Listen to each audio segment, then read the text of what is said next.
Sacred Places, the Pantheist Experience, the show where we explore the philosophy of pantheism and the personal experience of nature-centered spirituality. I'm your host, Poffo Ortiz, founder of Biopantheism, the ethics-based codification of pantheism that stresses the importance of biological life and seeks a deeper, more meaningful relationship with the eminent and emergent divinity of nature we call the Omnia. We are all connected, and we are all one.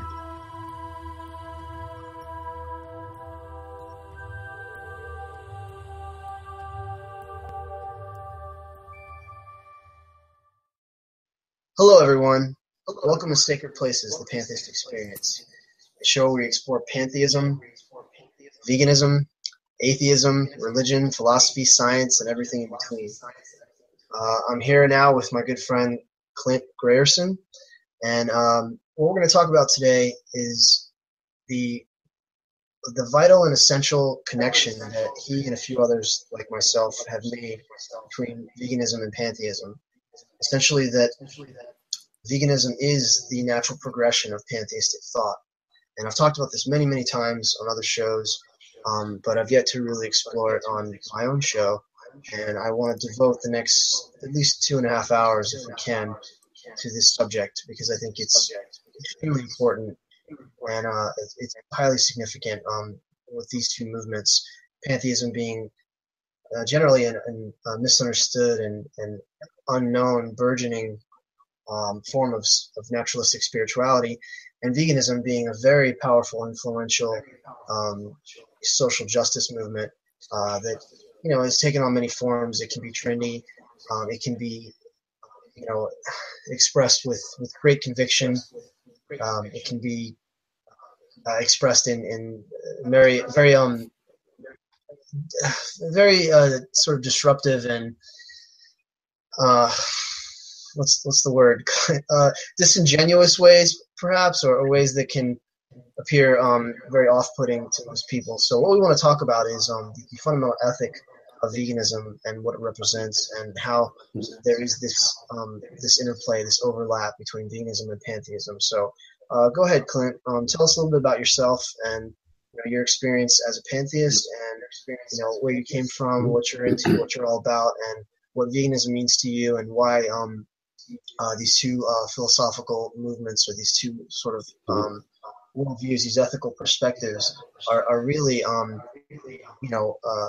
very, very much analogous and not incongruent at all, and the importance of maybe bringing them together into one unified system of thought. Yeah, sure. Okay. So I'll just give you a bit of a rundown of, my life, how I sort of became vegan. I guess, when I was around 19, I thought, vegetarianism was something that was good to do. Obviously I was compassionate and wanted to do the best thing by animals. So I thought eliminating meat from my diet was, a noble thing to do.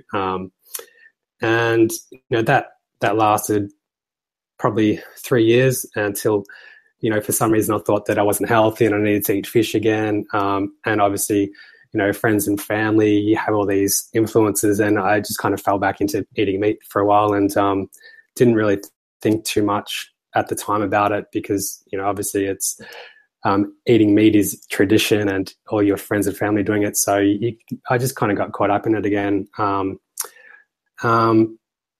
around the same time, I was, researching a lot into different religions and sort of Eastern philosophies, and I was practicing meditation.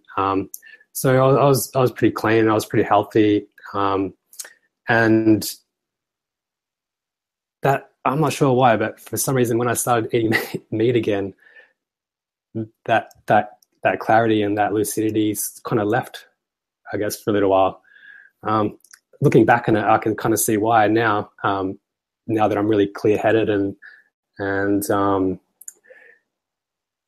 I guess I'm kind of losing track here a bit, but fast forward a few years, there's a significant point here that I've actually heard many times before.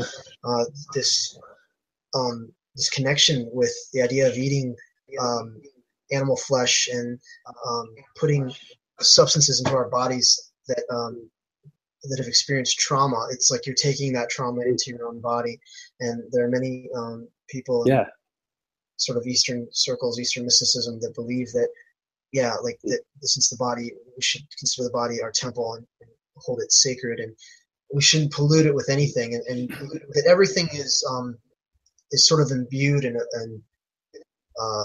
absorbs the energy around it, the energy of its experiences. So when you're consuming animal products, you're taking in that death, that trauma, that pain, that suffering, and so there could be something vibrationally going on there, like energetically. Yeah, totally. And kind of looking back at that period of my life where I started eating meat again, I did, sort of go into a bit of a spiral. I had social anxiety. I was a little bit depressed. I was using substances and obviously eating all sorts of meat. And it took me a little while to sort of snap out of that. And I ended up having to sort of be medicated for depression, which did help. I was pretty hesitant to do that. But once I sort of got through the depression episode, and like you said, if you are eating meat, if you're eating the tortured body of a dead animal, bringing that into your system, you are gonna have death and disease like inside of you, and we how that plays out. We literally know that statistically and medically and scientifically that they are meat and animal byproducts, and animal products are carcinogenic, and they're the one of the most significant reasons for heart disease and osteoporosis and cancer and all these debilitating diseases that definitely we're taking on death, and then we're sort of reaping what we sow. Many people, you could hear the people just contesting this and saying, but we've eaten meat for thousands of years, that why all of a sudden now that's just pseudoscience and it's metaphysical stuff. But regardless, I mean, I'm not sure if I missed that, if you were saying that the depression and the emotional problems coincided at the same time, or they were like as a subsequent consequence.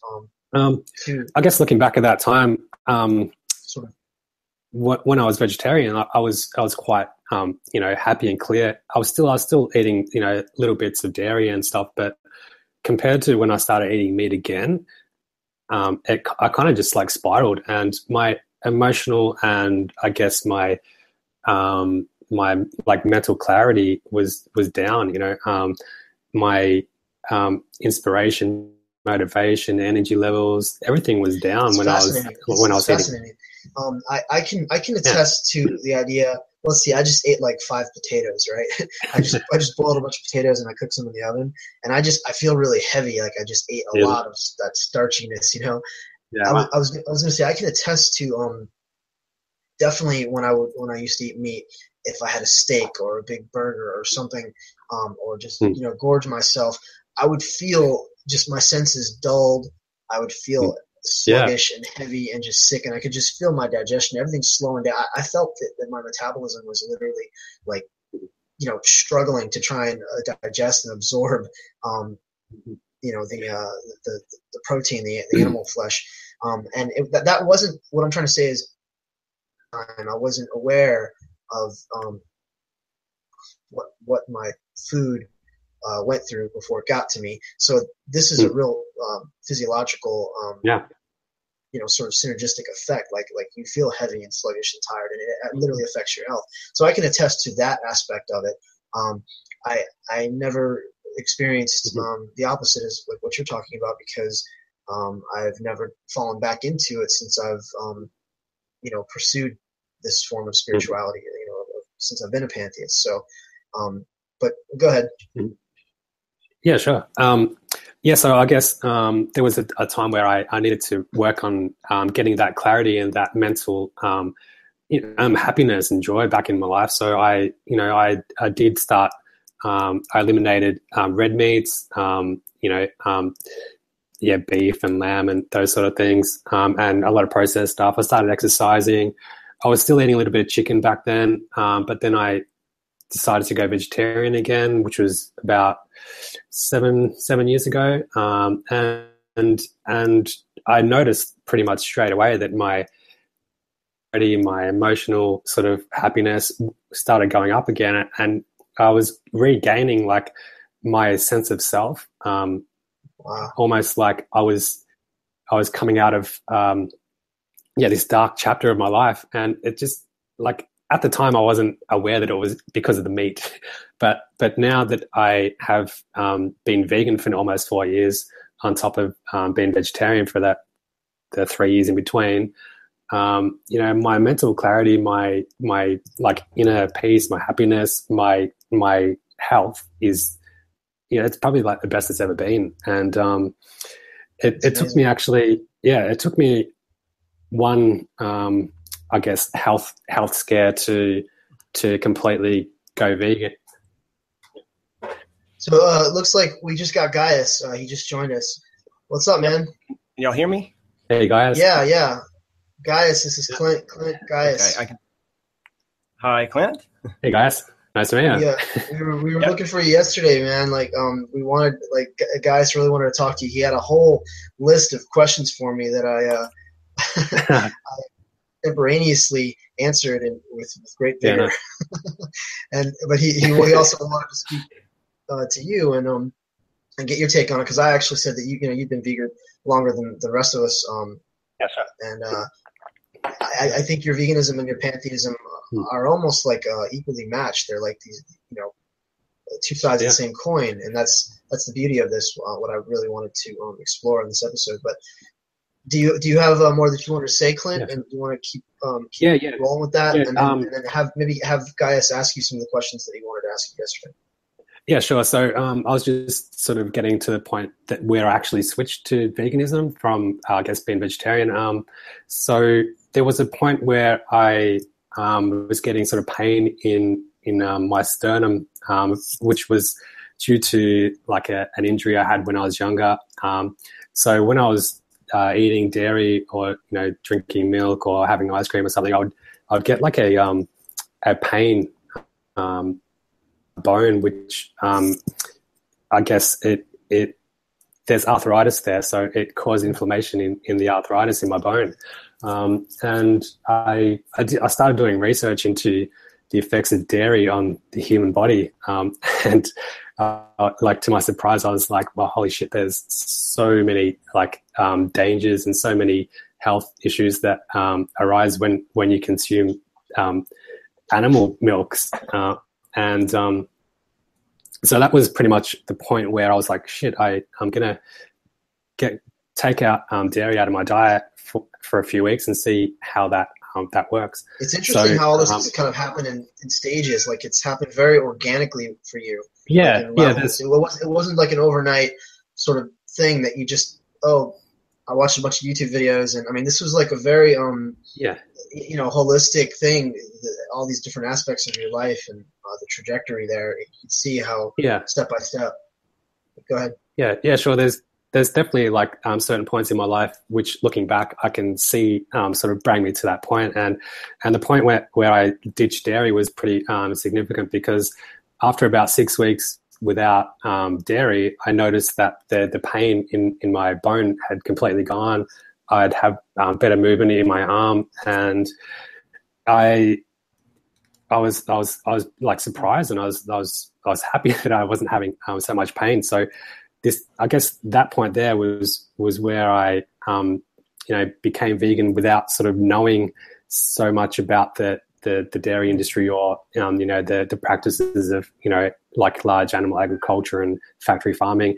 And by ditching milk and dairy, then it sort of made me look into like veganism then. So that's where I sort of started watching the documentaries, reading the like medical stuff about how animal products affect your body. And there wasn't an actual moment where I was like, I'm vegan now. It just something cemented in my mind. It wasn't actually a choice. It was just like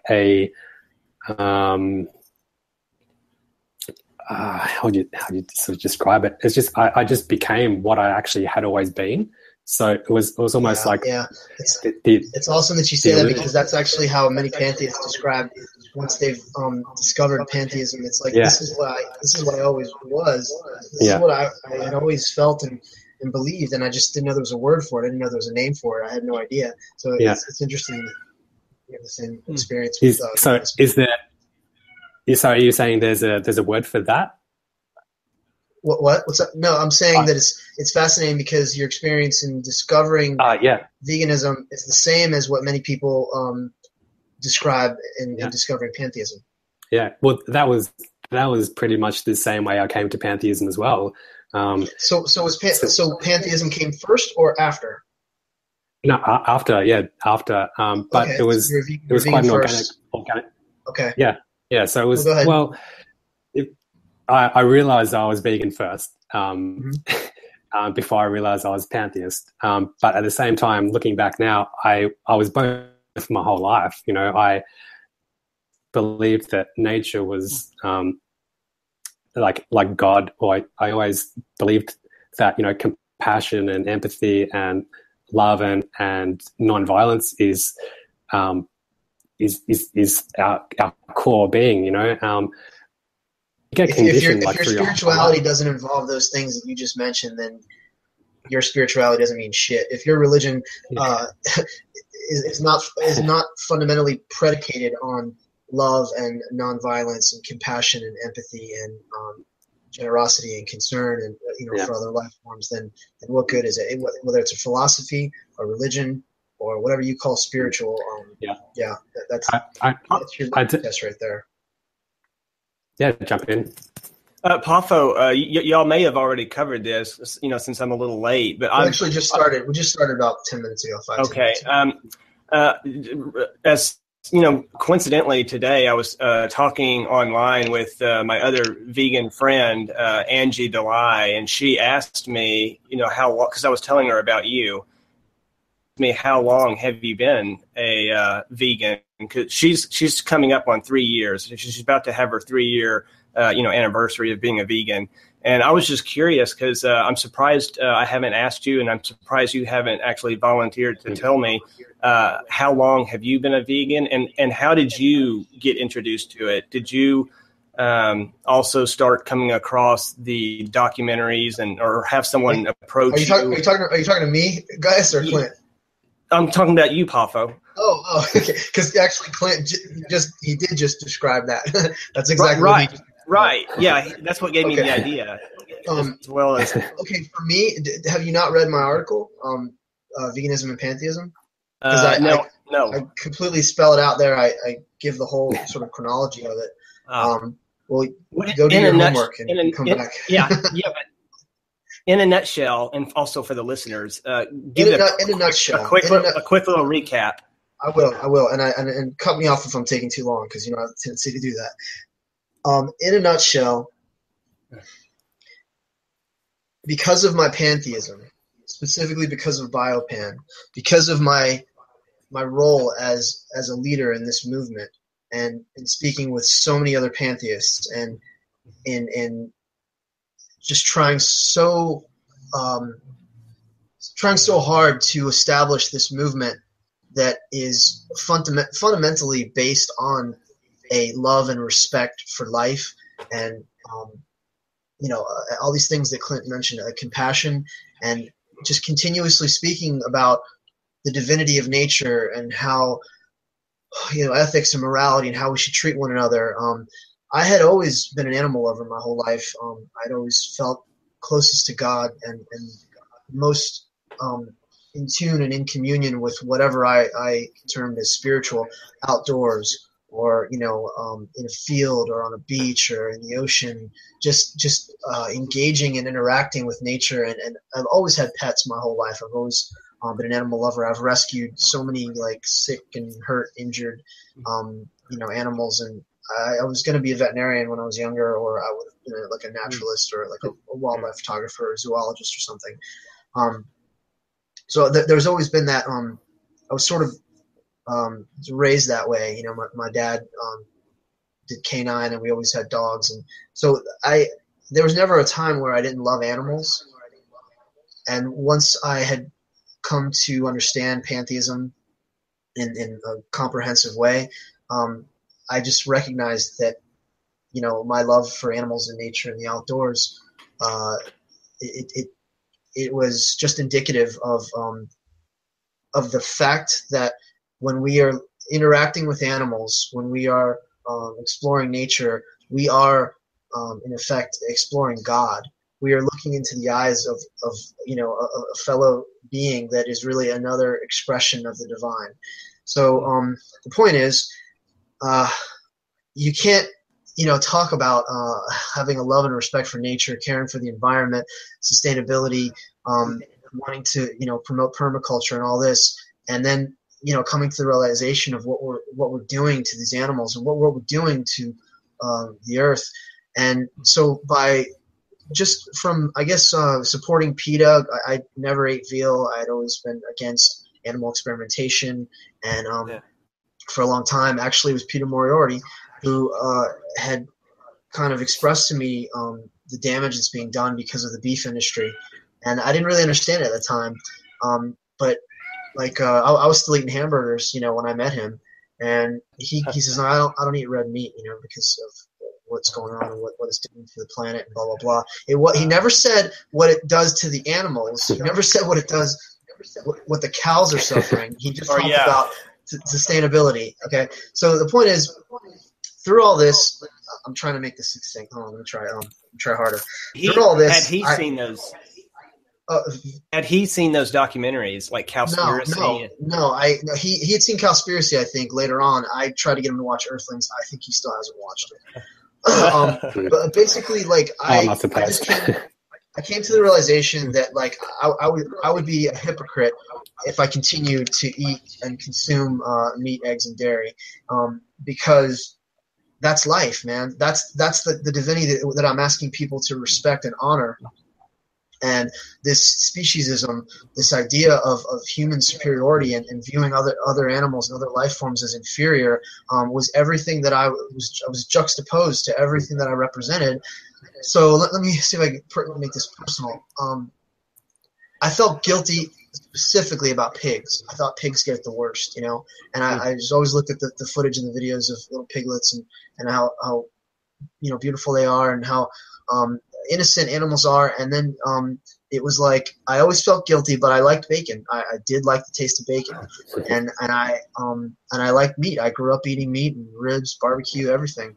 So it was just, I think there was a point. It was like, I'm probably eventually going to be vegetarian. I always said this. I was like, I know that it's healthier, and I know that it's wrong, and I know that it just goes against everything I believe. So I'll probably end up being vegetarian. And this is before I was really exposed to veganism.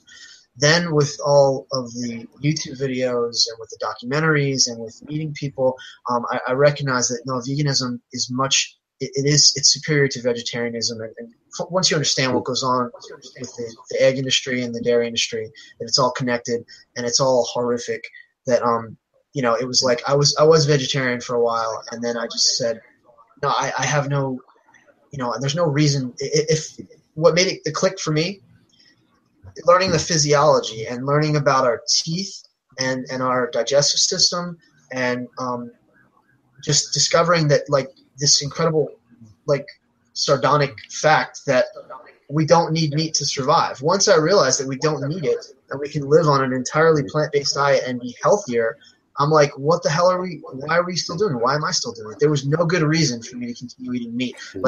Taste, tradition, and convenience are not acceptable in my view. I got a good question. Since we're constantly being faced with so much misinformation and disinformation, because I spent 10 years trying to study nutrition and health due to my own illness.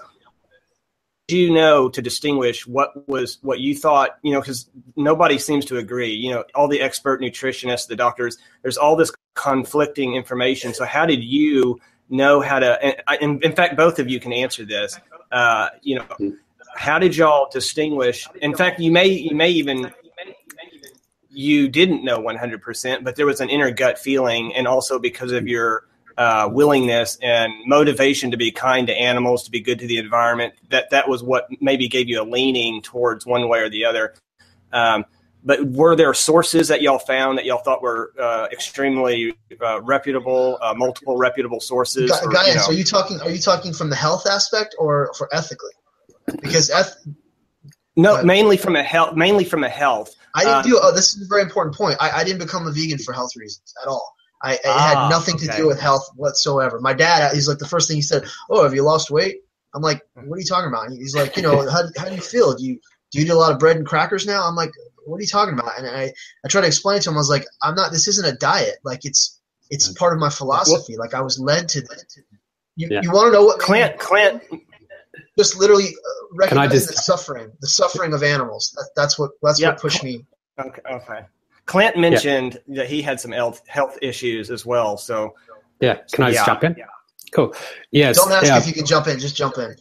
I basically, without knowing, became vegan through health issues. So when I had the issue with the pain on my sternum, that was like a catalyst for me becoming vegan, because at that point I'd been vegetarian. I wasn't eating fish.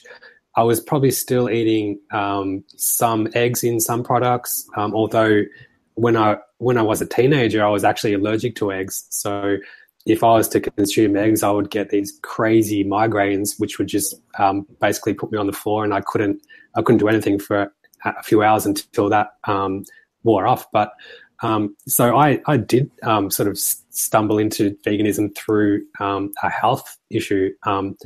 But once I sort of eliminated all these things out of my diet, I saw my health increasing. I wasn't in as much pain. I had a clearer mind. Everything was going up in much better. Quality.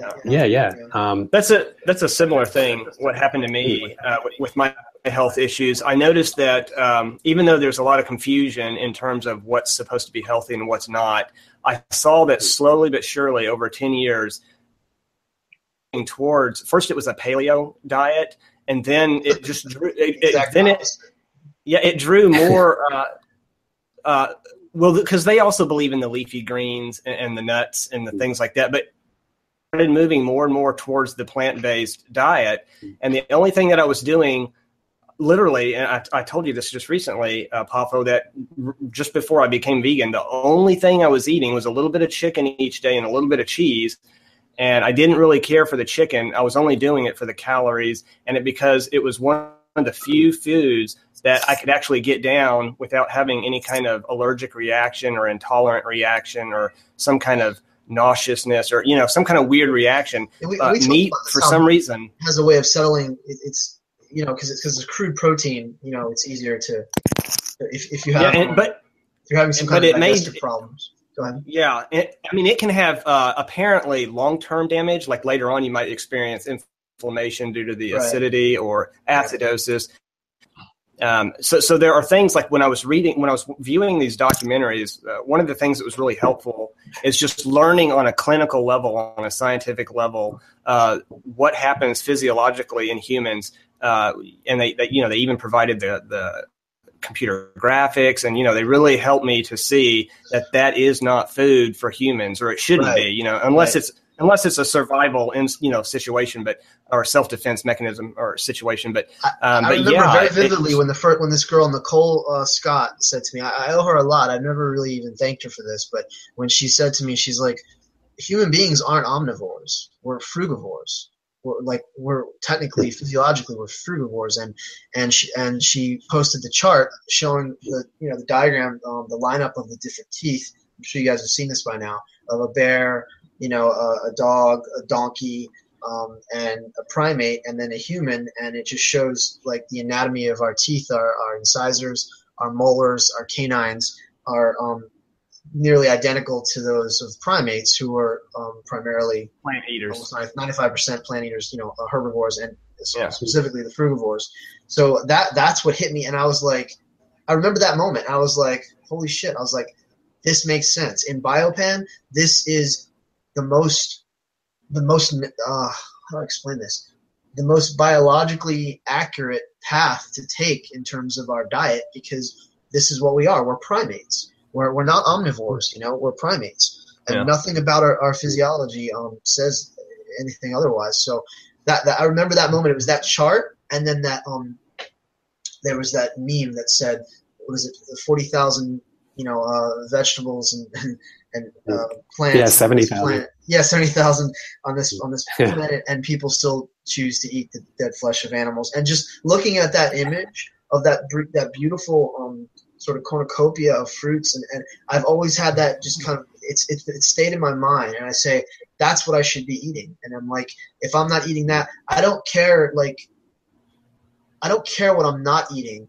I'm always thinking I should be eating more of that. I mean, there's a lot of sort of psychology involved here, but it definitely wasn't for health reasons. It was for ethical reasons. But once I found out that our physiology calls for it, that's what actually made the change for me. Not because of the health benefits. I mean, I'm probably still chubby. I probably still have a belly. I'm not doing it. I probably still eat too much.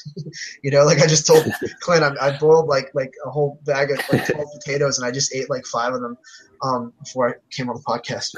Anyway, I was also going to say that, as you know by now, that the second primary reason why I am deciding to try to go on a vegan path was because I had no idea of how bad the cruelty and treatment was until I saw those documentaries. Now, I'll admit that I was suspicious. Like when I saw Earthlings, I was suspicious that what we're witnessing is the worst of the worst of the worst, and whether or not that was standard. The very first disclaimer in the beginning says these are not isolated incidents. This is. Yeah, I remember that. But even putting that aside, even if that wasn't the standard, I still know that it's bad enough that it would still justify going on a vegan diet for those reasons, because it's still obviously still too cruel in mass production in that capacity. And this is what I want to explore. This is actually what I want to talk about. Like, I really want to explore the ethical, moral ramifications of this, because, as I said, it's not for health, and the health benefits, that's just like icing on the cake. That's just a great sort of side effect of this. The main thing should be the cruelty that's inflicted, the violence and the harm that's being inflicted on animals in such a massive scale, and obviously what it's doing to the environment and to the planet. So that should be our main focus. And the health aspect is just, hey, you're doing a good thing. Like, this is nature's way of rewarding you for operating in cohesion with your own biology. Yeah, I'll tell you another interesting thing that I had recently learned from Angie. I had never known about this concept, and I'll find out if y'all have ever heard of it. She has now stopped taking pets. The people that breed pets, that it's actually what they do to profit. Don't go to a pet store. I mean, you can take a stray. We don't support pets or breeders at all. You always adopt a rescue. Yeah, right. See, so she's okay with the rescue thing if you just happen to find a squirrel that needs rescuing or something like that. But to actually go to a store and buy, she even bought a tarantula as a pet, and I think she had a snake and she's had a ferret. But she stopped doing that recently because she too just recently learned what's involved with this mass breeding, so people can profit off of these animals. There's a small point here that it kind of reminds me. It makes me think. There is this issue that I would never have a carnivorous animal, like a carnivorous reptile, because of what I would have to feed them live. Yeah, that was the other thing. I feel like that we know that goes on in nature, but to reenact that for your own. And to witness it. Your own entertainment, your own pleasure, to have an exotic animal like that, it makes it difficult. And so that I don't think that people should have these exotic pets that requires, just me personally, I couldn't do that. I couldn't go buy live animals. I had hamsters when I was a kid. They're beautiful, intelligent little critters that I could never think of feeding one to a snake, even though I know that's what snakes eat in the wild. So there's this empathy and this compassion thing that's at work there. Go ahead. Yeah, I was just discussing that with my brother, coincidentally, a few days ago. It dawned on me. I was like, I can't imagine these people who have pet snakes that they have to actually feed them. I don't know if they have to do it daily, weekly. I'm not sure, but they actually have to feed them a live rat, not a dead rat, but a live rat or something. A mouse, a hamster, whatever. You can buy them frozen as well, so it's not. And the snake will eat it. Yeah, the snake will eat it. It depends on the snake. Actually, it depends on the temperament of the snake. Sometimes, they want like a wild, fresh kill. So when I thought about that, I was just like, wow, because that was like horrific. Jump in. Go ahead. Jump in. Yeah, I just wanted to bring up a point, just about, I guess, breeders and pet shops.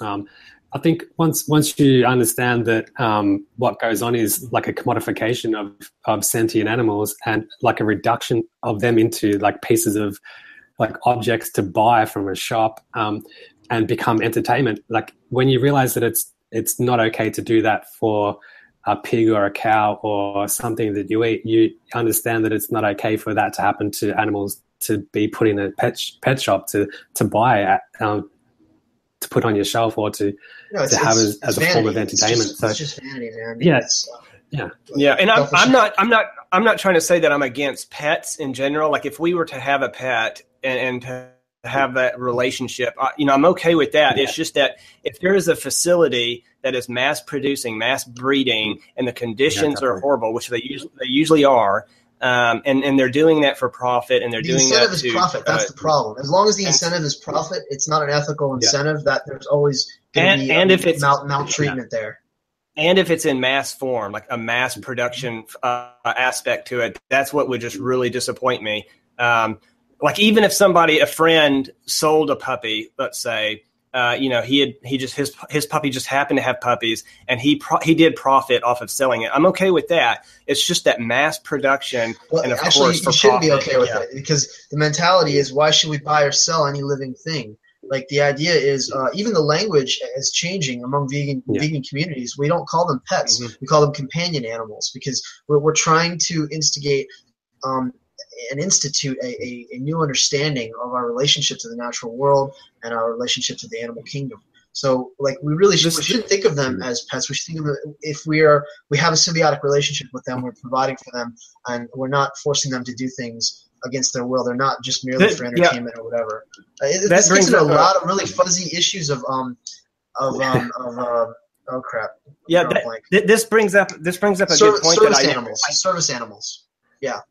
This brings up a good point that I never did get back with you on in our previous session, and that is, let's say you were talking about we need to always be able to get their consent, and there's only a few problems I have with that. For example, if we have a dog and we want to give it a bath, and it doesn't want a bath, and we're not able to get its consent. Children who don't want to get up early to go to school in the morning, especially on a cold day, so we can't get their consent. Are you saying that we should let our children stay? Guys, what we were talking about yesterday has to do with animals being used as work slaves, with animals being manipulated as labor, as objects to help us, get shit done that's completely our own prerogative.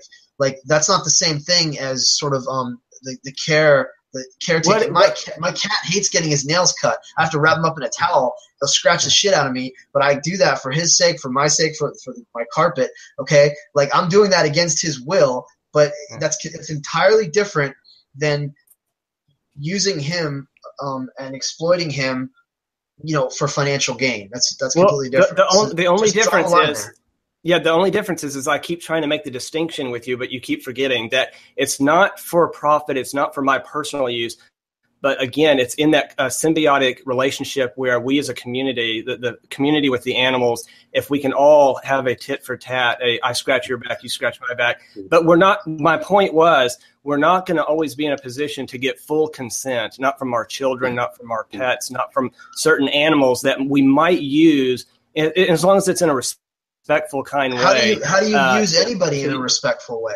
And the utopian society that you're talking about does not exist yet. So when we get to that point, we can deal with those ethical and philosophical and moral issues then. It doesn't exist right now. Right now, you know what exists, so that's what we're trying to get away from. Well, for example, a dog that can help a blind man, who a dog that's a service that he's providing. He may not always want to do it, but it sometimes it's in everybody's interest as a collective. Sure. If we make drug dogs, the drug sniffing dogs, we make sacrifices for each other, and if we can just try to incorporate, again, I was telling you that. People make the argument that a lot of animals, as long as they're treated with respect and kindness and they're trained properly, that they actually get pleasure out of it as well, because they can sense that they're being, they have a purpose and that they're assisting their owner in some way. I think that the answer to this is the dogs and cats are highly, highly domesticated, and we have a very strong bond with them over generations and generations of time. They actually represent an exception. We've taken them out of their natural habitat, out of the wild, out of the animal kingdom, sort of out of those natural cycles, and we do have a symbiotic relationship with them. So cats and dogs are that exception. As far as the other animals, I cannot see how we can ever justify using another animal. Well, again, if you have something to say. Was Clint trying to? Okay. No, I just wanted to bring up, just another point on pet shops. There's been a bit of a shift in a few different countries around the world where they won't take in animals that are being bred specifically to sell. So I think it might be Canada. I'm not sure exactly, but there's been a ban put in place that you can only sell or you can only get companion animals that are rescue dogs. You're not allowed to. Yeah, it's so good. But it's only started happening. But I know in Australia, there's breeders everywhere. There's underground breeders for dogs, and it's just a money making thing. But at least some countries, at least some places are sort of taking some initiative and not allowing sort of breeders to profit off animals in these pet shops. Clint, what do you say to this idea of sort of that gray area there, like bees and backyard eggs, and you have a sheep and you're gonna shear it for the wool, and it's only going to you, and you take care of that animal. I mean, these are, as I've always said, these are extenuating circumstances that don't generally exist in our society, and it's not what we're against. It's not what we're trying to get away from. Well, you just said that beings are inferior, that these living beings are inferior to us, and we have this superiority, and we're above them, and we can, dominate them and all that. Go ahead. Well, I was going to say, you said again that they're just for us, but again, it's for the community as a whole, like an interaction there. I mean, the human species is for us. I mean, how is it that we are dependent upon other life forms to meet our needs when we're smart enough to create the technology and the inventions of the machinery? I was trying to say that hopefully, ideally, it's a situation where the animals also benefit with that exchange. For example, like the food that we grow, that the ox helps us to grow, that's part of the grain that goes to feed the ox. Guyus, you have to think bigger. You're actually thinking very small-minded and myopic in this. Those oxen are bred specifically for those purposes. They wouldn't exist if we didn't already have this mentality. Like, nature is fine on its own. Nature does not need our help. It only needs our help when we interfere, when we overharvest, when we do what we do, and clear cutting and the deforestation and sometimes upsetting the natural balance of the ecosystem. That's when it needs our help. Sometimes we need animals like eye-seeing dogs for the blind, for example. There are these situations where we could benefit. Like, we shouldn't try to go be so quick to fight against it completely. I keep saying that the dogs and cats are different. If we can find that balance. But I could still find examples for you where even animals, we shouldn't let them just be complete freeloaders or whatever to just in the wildlife, wildlife in the natural kingdom, or what animals are you talking about? Well, ideally, they say that if you leave animals in the wild, that's actually they have a much shorter lifespan and a more stressful and a more painful one anyway. But I was just referring to, if we did have a collection of animals within a community and we all helped to serve one another, and we didn't, abuse one another, and we didn't exploit one another, would you be against that if it was, if it was done right? It is a little bit of a tricky one, because obviously we're kind of talk to me about it when it's actually done right, and then I'll give you an answer. Yeah, we've almost been given this issue of having sheep and other farmed animals, chickens, being I guess abused and overpopulated for so long, being bred, that there is people that rescue them. So what are these people going to do with these animals that they've rescued? Is it okay to eat the eggs? Is it okay to use the wool because the sheep has grown too much and it needs to shed some wool? Right. I guess they're really specific individual situations, and it's not going to happen in everyone's backyard. It's not going to happen in everyone's neighborhood. So it's more of a personal decision there, because you're actually helping the animal out in some situations. Just on the bees though, I was talking to a woman a couple of weeks ago, and she was telling me about a guy who actually rescues bees. So a bee colony in a certain area that has been flagged as dangerous or a nuisance, but the bees helping us. We need bees. They're a super important animal to have in our environment. So what this guy does is he actually rescues the queen and rehomes them in a different area. But this woman was telling me how because when that happens, there is honey left over. So there is a product which is left over from the rescue of these bees. So she is vegan, except for she will have this honey which is derived from rescued bees. So right, yeah, this is the gray area. This is the kind of fuzziness that where actually this is what's actually disturbing to you guys, is that that this is where your focus is, that you're thinking of veganism as this blanket set of rules and morality that needs to be applied in every single circumstance. It's a philosophy, it's a mentality, it's a mindset, and the mindset is we should not view other life forms as inferior. We should love and respect all animals and nature, and that's the point. So you start with that premise, and then you just you apply it to everything, and you can answer these questions yourself. You're taking sort of this block concept, and then what about the Inuits? What about the Native Americans? What about backyard eggs? Well, what about if I have a sheep and I treat it well? Well, I mean, all these hypothetical scenarios, they're irrelevant because none of those situations apply to you right now specifically. What applies to you right now specifically is whether you're contributing to or trying to minimize the harm and the pain and the suffering that's being committed. If you remember, so this is a question of focus, I think. If you remember, the reason why I asked those questions, I had very good reasoning behind each and one of those. For example, the current Eskimos that live right now, I wanted you to know that I didn't design those questions as gotcha questions or anything like that.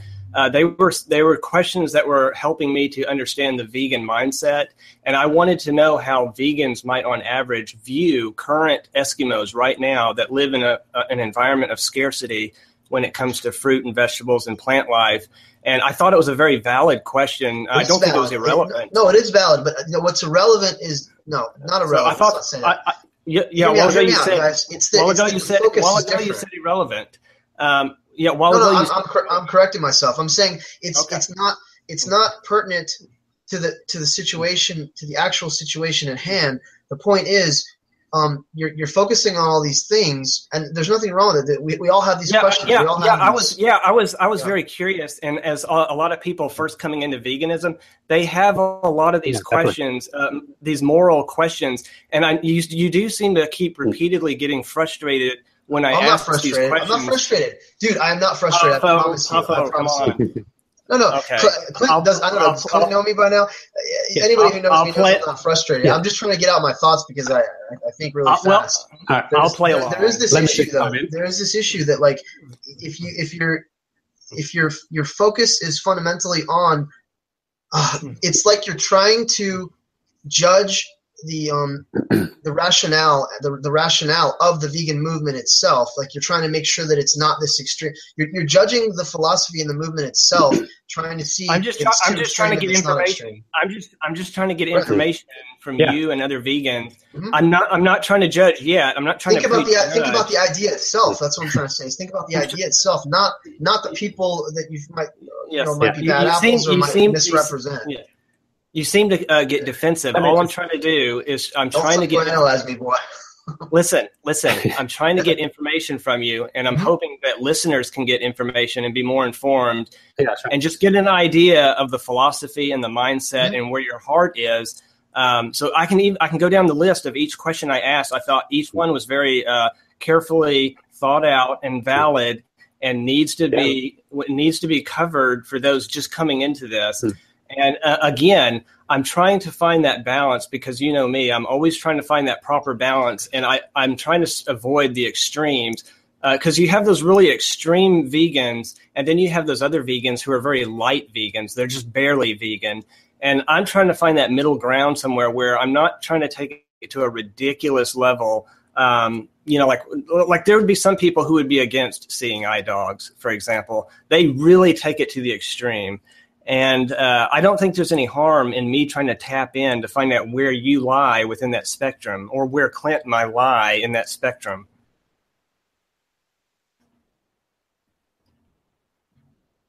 Did Clint pause up, or?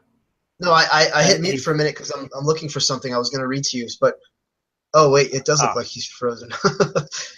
He's in that stoic position. It looks like he froze. We'll see if we can get him back. Listen, guys. Trust me, dude. Trust me. He actually popped out. Yeah, I'll try to get him back in a second. There's no hostility here whatsoever. What you're sensing is just my passion. And I'm gonna read something to you. No. I'm gonna later quote you word for word, because I went back and watched the video, and there's actually you specifically when I was talking about plucking the fruit off the tree. You actually admitted it yourself that you thought it was an irrelevant, kind of a ridiculous question. You know, you didn't actually say the word ridiculous, but you characterized it as we shouldn't even be focused on that. That it was basically you politely conveyed it was an idiotic. It was an idiotic. No, because the idea in comparison with what is transpiring, what's going on, that you're thinking about that, and you're allowing what might be. What you may have perceived as extreme in terms of a movement to taint and influence your perception of that movement. That's your projection. That is your projection. I never implied that. I never gave you that impression. All I did was ask you a question. You heard from other vegans. Oh, we got to talk about the potato. you said you heard from other vegans. That's what I was about to get. Yeah, that's what I was about to get to. Listen, flicking the fruit and then pulling the potato out of the ground. I found it on Clint's website because I went back to make sure that I didn't dream it, and you even liked it. You gave it a thumbs up. So you have already. I don't even remember. Clint, can you address this? Yes. I have no idea. So here it is. I wonder if all the people outraged at a man being pulled off of an airplane are as outraged at a whale being pulled out of the ocean, a duck shot out of the sky, a calf taken away from its mother, or a potato pulled out of the ground. Plants have feelings too. Exclamation point! Exclamation point! Exclamation point! Guys, are you kidding me? He's making the argument. He's speaking for those idiots who are constantly saying plants have feelings too. He's trying to make that point. It was a sarcastic point. He doesn't think that plants have feelings in the way that they describe. Just let him explain it to you. No, the way you misread that, man. You read that literally. That was sarcasm. Go ahead, Clint. Explain it. Okay. If I did, I did. I don't know Clint well enough now, but when I read this, the way if you look at the way this reads, most people would agree with me that if they were to read this and they didn't know Clint, please explain it, Clint. Explain it, please. Okay. So that was just taking the piss out of a few conversations I'd had in the days previous. I was talking to a couple of people that were trying to tell me that taking a potato out of the ground is exactly the same as taking a whale out of the ocean, and it's clearly not. And it was just a sarcastic post, and it was that. aimed at a few people that I'd had that discussion with. But I just want to go back on those points.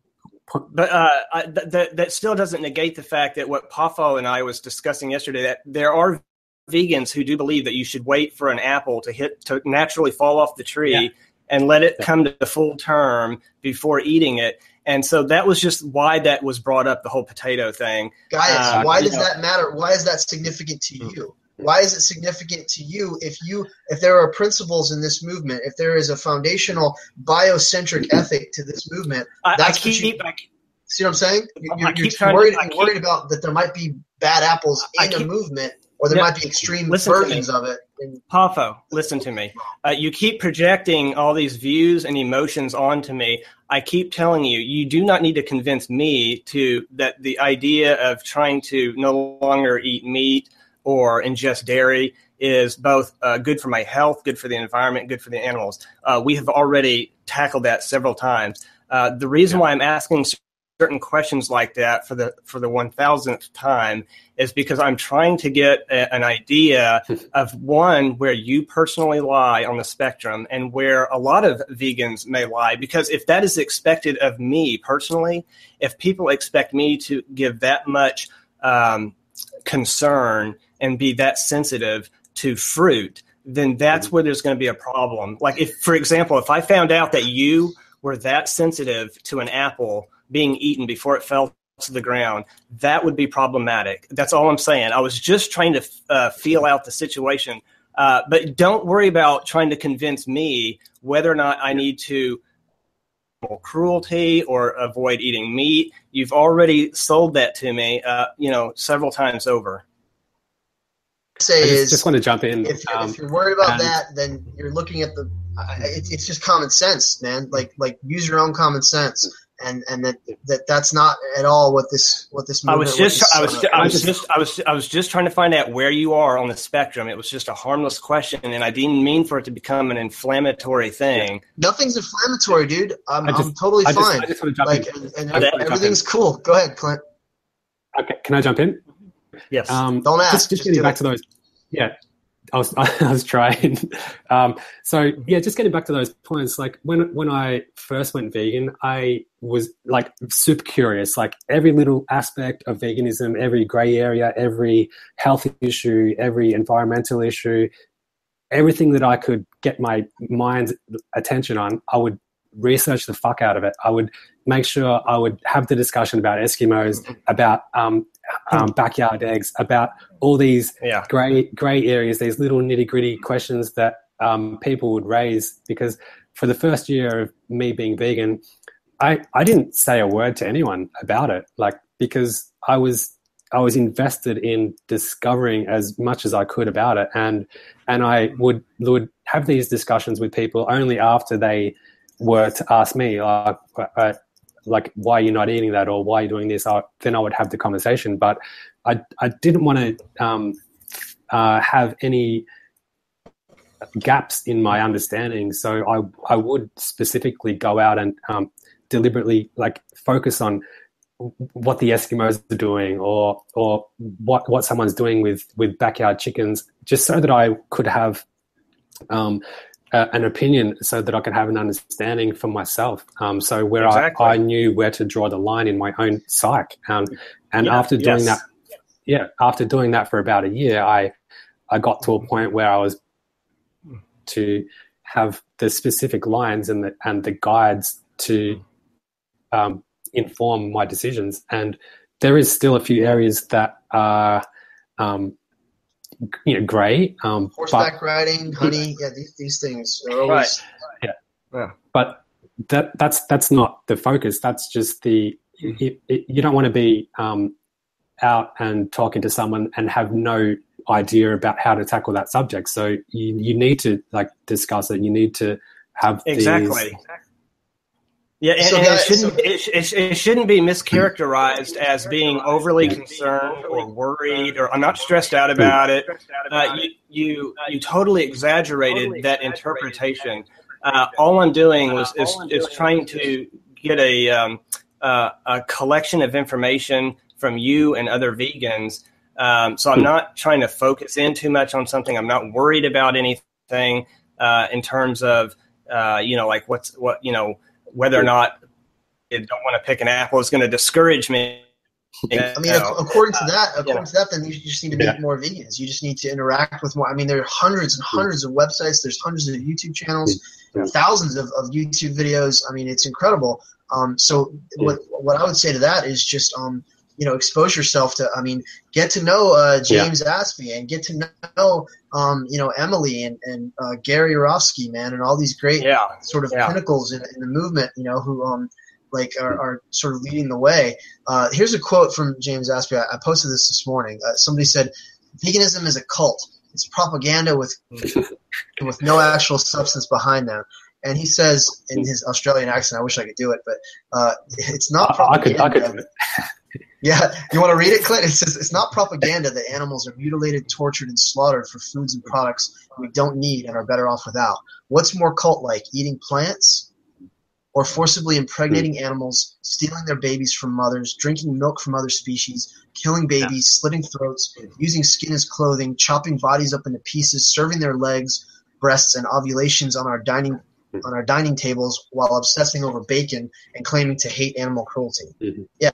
So the point of that is, who's really being extreme? It's the carnists. Like there's and this idea about the fruit or whatever, I really do believe that is you're getting that idea from Jainism, the very extreme form of Hinduism that advocates nonviolence and do no harm, ahimsa, and they take it to that super extreme. They're also ascetic.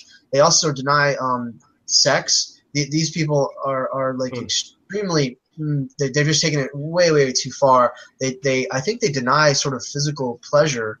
If it's asceticism, that's what it represents. So that has nothing to do with veganism at all. And to get it right down to the point here, veganism is a way of living which seeks to exclude, as far as is possible and practicable, all forms of exploitation of and cruelty to animals for food, clothing, or any other purpose. A philosophy and a way of living which seeks to exclude, as far as possible and practical, all forms of exploitation of and cruelty to animals for food, clothing, or any other purpose, and by extension promotes the development of and use of animal-free alternatives for the benefit of humans, animals, and the environment. In dietary terms, it denotes the practice of dispensing with all products derived wholly or partially from animals. That's what veganism is. So everything else that you might be concerned about, or, that within this movement, if you're seeing that, then that's not representative of the movement. I just described to you the core. That's the statement of. I like that. I like that. Statement. I like that definition. So just apply these questions to that and think about it. I mean, I just told you I just ate like a whole bag of potatoes. I think that we should plant fruit trees everywhere, and we should pick the fruit and eat it. And I don't believe that plants have feelings. I mean, we could talk about the subtleties there but it's like that. This isn't.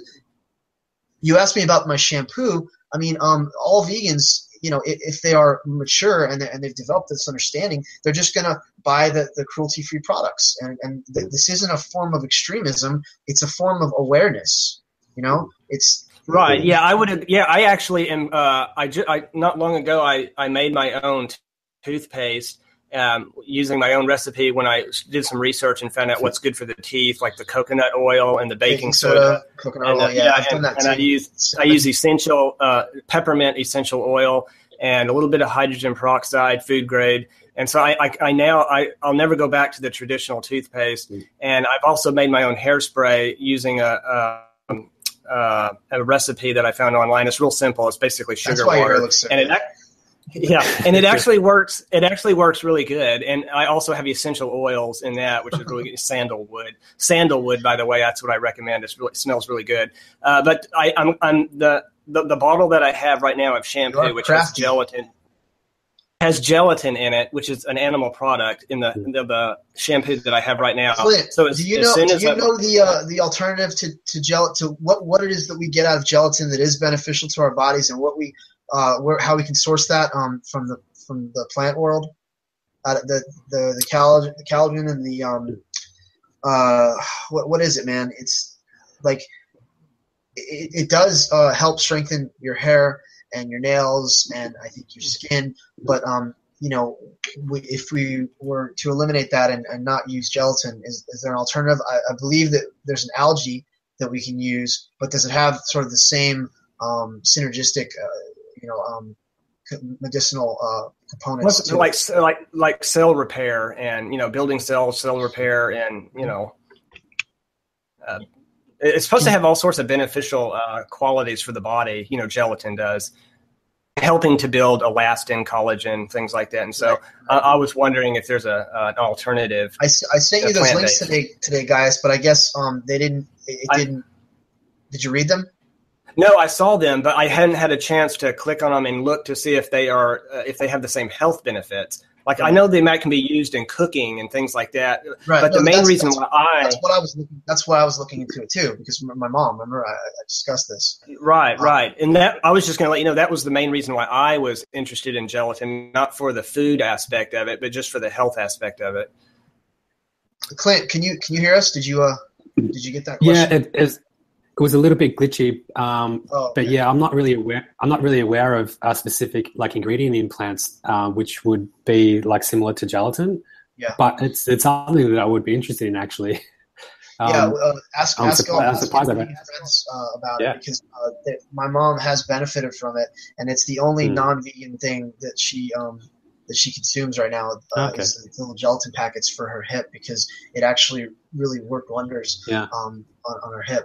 And I also wanted to say, so let me take a few minutes because I think Guyus just needs to get to know me a little bit better. But I'm gonna take his side for a little while and talk about the misgivings that I had and all the questions that I had as I was transitioning.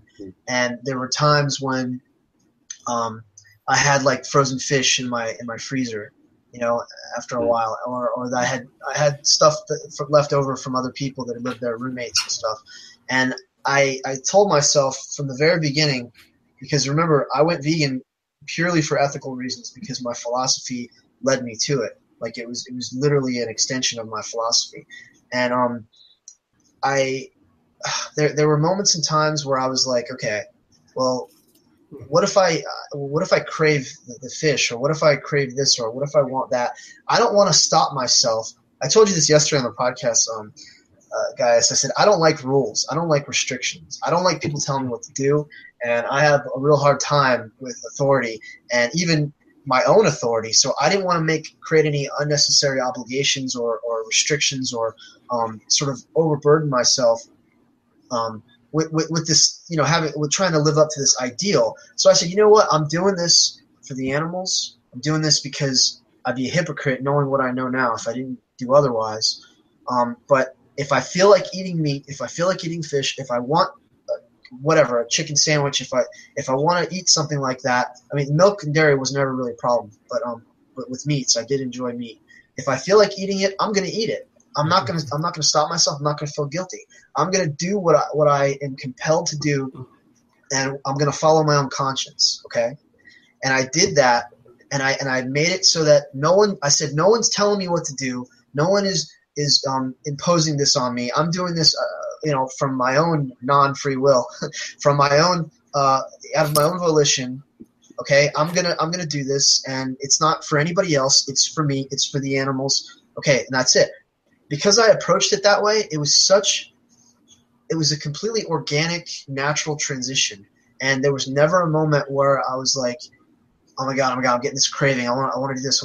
I literally just within a week's time went from vegetarian to vegan and cut out all animal products and just got rid of everything, and it wasn't a problem. And then if there was ever anything left in my house, like I was talking about earlier, there was frozen fish and stuff. There was a time where it was left over, and it was there, and I felt like it was going to go bad. So I went ahead and cooked it, and I ate it, and I said, you know what? I was like, this could have been psychological, could have been psychosomatic, but I felt stress in the meat, and I felt like this is unnecessary. Like I seasoned the shit out of it, and if I didn't put all that seasoning, would I really want to eat this dead flesh as it is? And I said I can make tofu that tastes just as good. And I actually did. Next day, I grilled some tofu and I seasoned it up just like I seasoned that fish. And I said, I don't need to eat that fish, because there was a while there. This is all in my article about this, guys. You should read it. Where I said I'll probably be pescatarian for a while, because I do enjoy fish, and I think the health benefits, the omega-3s, the essential fatty acids, and I love salmon. I love grilled salmon. So I thought I was going to be pescatarian for a while, and I think fish was probably that was the very last meat that I ever ate. And then I just decided I didn't need it. And it was like my pleasure, my tastes, my tradition, my yearnings are not as important as the standard that I'm trying to uphold and the ideal that I'm trying to represent. And that's what motivated me. So what I'm trying to tell you is this wasn't something self-imposed. It wasn't for the sake of others. I completely did it. I'm kind of like an Epicurean, and I have this mentality that, like, if you feel like doing something, just fucking do it, because you're gonna obsess about it, and you're gonna think about it, and it's gonna become this thing that it actually, you give it power when you deny yourself something. So I say, don't deny yourself anything. Do it until you get sick, and then you know better, and then you'll never do it again. But what you know is wrong, don't do what you definitely know is wrong. If it's gonna make you feel guilty, if you're gonna regret it, if it doesn't go along, it doesn't coincide with your own value system and your own conscience thing, don't do it. And that's the approach that I took. So does that help? I was telling you the last pod session that was the exact same approach and philosophy that I took when I quit smoking. And that's what I tell others, to take that exact same approach, where for example, a lot of people will set up real strict deadlines. Like, I got to quit smoking by this exact day. It's okay to do that within the last week, because I did that within the very last 4 days. I thought, okay, I need to go ahead and solidify this time where I need to go ahead and agree with myself that yes, I'm gonna stop, because I finally weaned myself off down to like 1 cigarette a day, and I did that for a long time. And I'd smoke 1/3 of it in the morning, the next third midday, and then finally the last third. So I got to where my body physically did not crave it anymore like it used to. And I did a lot of other, things. Of course, I'm really simplifying it right now, but I finally came to that point where, and sometimes I allowed myself a lot of flexibility. Sometimes I would fall back and I would start smoking 5 cigarettes all of a sudden, so I would go back and forth, because I wanted it to be a true natural process. And I wanted to be, in fact, I used to tell my dad all the time, I don't even want to try to quit smoking until I am truly ready, until I am truly acknowledging that it's something that I really need to do, and I'm doing it for my health and for all the right reasons. Because I didn't want to just quit. I didn't quit just for him, because he wanted me to quit, badly, and I wanted to do that for him, but I couldn't let that be the only reason, So I wanted to make that point too, that if you backslide, if you feel you get a craving, or if you accidentally eat something that has meat or dairy in it, or eggs in it. I've eaten things that had eggs in it that I didn't know. I'm not going to beat myself up over it. I'm not going to condemn oh God, I'm such a bad person. It's so horrible. It's if you're not conscious of it, if it's unknown to you, I mean, there's no reason. You can't set up unrealistic expectations for yourself. Right. Philosophy. Yeah, I think it's spirituality or anything. I think it's wise to give yourself that appropriate margin for error, to slide a little bit of wiggle room. Of course. And that's, I mean, if that's what you're worried about, I mean, that's just living. You just got to be practical in everything. And part of my philosophy is balance, and not to avoid all extremes at all. Avoid extremes at all costs. I'm sorry that you didn't know more about me, guys, before we had these talks. So I just want to sort of bring up that, I guess, sort of not smoking. For me, like going vegan and eliminating sort of animal products was quite easy. But it also led to, around the same time, really, I stopped smoking weed and I stopped drinking alcohol. And it just was, it almost, didn't even actually have to try. It was just almost like the self-discipline and the dedication that I was putting into veganism, and reading all the labels, making sure that everything had, there was no animal products in it, constantly discussing with people about, taking things out of your diet, it basically just led to like that type of mentality going into other aspects of my life. And I didn't drink alcohol for a year. I don't smoke weed anymore. And it was interesting. I was out with friends on a few occasions. And, obviously people have drinks and do other things. And I was at a festival and I was sitting around with some friends, and they were like, "So you don't eat meat, you don't eat cheese, milk, dairy, cigarettes, alcohol, weed. Like, what do you do? Like, that's like hell for me, So, yeah. But I just find that veganism and being sober, being clean is like it almost like goes together. Yeah, I used to drink, casually. Like I would have one glass of, what is it? God, now I can't even remember the name of it. Anyway, it was real easy for me to quit drinking, not to where it was something that I enjoyed doing every day with my brothers, and so they would drink a little more than I did. But I got lucky because I didn't have a predisposition to, my physiology was just different. My brother, on the other hand, two of my other brothers, they seem to have a gene where they crave alcohol way more than I do. And it was a little harder for me to quit marijuana, though. I did enjoy that, but I haven't touched that in years. Also, I probably quit that about 10 years ago, and alcohol I probably quit that about 8 years ago. But I remember vividly, it was not that hard at all. I missed the fun that I had with both marijuana and alcohol. So that will always, I just got to find ways of replacing that, finding other ways to have fun. But I got real lucky in that sense on quitting alcohol. And again, I got real lucky. I was explaining this to Poffo just because of my health issues and me already redesigning my diet year after year and finally almost drawing towards a vegan diet anyway.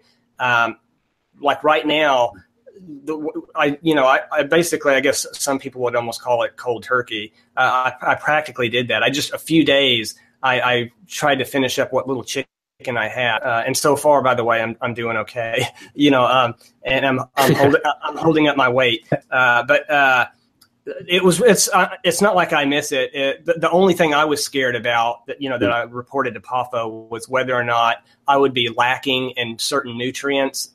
But he helped to educate me, and those documentaries helped to educate me that I can get all that from plant-based foods. And so far, I seem to be doing okay, like with the mashed potatoes and other substitutes or alternatives. So so far, I'm doing great, and it's been real easy for me. Let me give you an example of this right idea quick. of making I did want to quickly add that it's already been like basically, I'm going to say 8 years since I've had any fast food like tacos, pizza, any of that. So, a lot of people, that's real hard for them at first, that adjustment right there, no more fast food. So I had already made that transition, and it did suck. It hurt, having to give all that up. But so I'm in a place right now, a very rare, fortunate place that probably most people don't get the advantage of when they make that transition to a vegan diet. Yeah. So it's going to be real easy for me. What I wanted to say was the transition is different for everyone. It depends on where you're already at. It depends on what your lifestyle is like. It depends on what your diet is like, before you make that shift. And again, let me go ahead and along that train of thought, there was a time where I was still trying to make these judgment calls and saying, okay, so if I go out to dinner and the people I'm with order some satay chicken, fish, fish or chicken strips or whatever, and then they don't eat it, and then they leave, and it's like, would it be wrong to take? This is what's going in your head, Could it be wrong to take it home and eat it because otherwise that animal would have died in vain? It's like a waste for nothing, right? And I was questioning this, and I went into some vegan and vegetarian groups, and they were like, hell no, I would give it away, or I would just throw it away, or blah, blah, blah. And I didn't quite understand because I hadn't really made that shift yet, because it wasn't so much of a lifestyle for me yet, and I was still thinking of it as food. It's that we have to to change our mentality and say, well, it's not food. I'm honoring the animal. This is another thing. You have to listen to this. I'm trying to side with you guys in these questions. If we throw it out and it goes to waste, aren't we dishonoring the animal? The animal died and it was sacrificed. So even if we didn't contribute to it, the best thing we can do is eat it and consume it so that it doesn't go to waste. Know that the cycle of life, why would I want to put that into my body? Why would I want to do anything? It's a statement. It's a principle that you say, I don't want that I'm not going to consume that.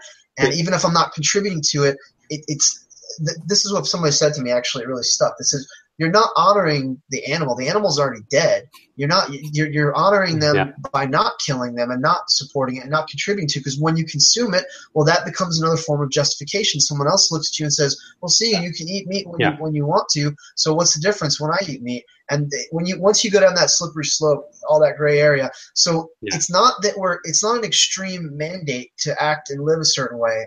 It's a principle that you uphold so that you can continuously make this statement to the world, because it's like a message that every day you're actually making a statement by your food choices.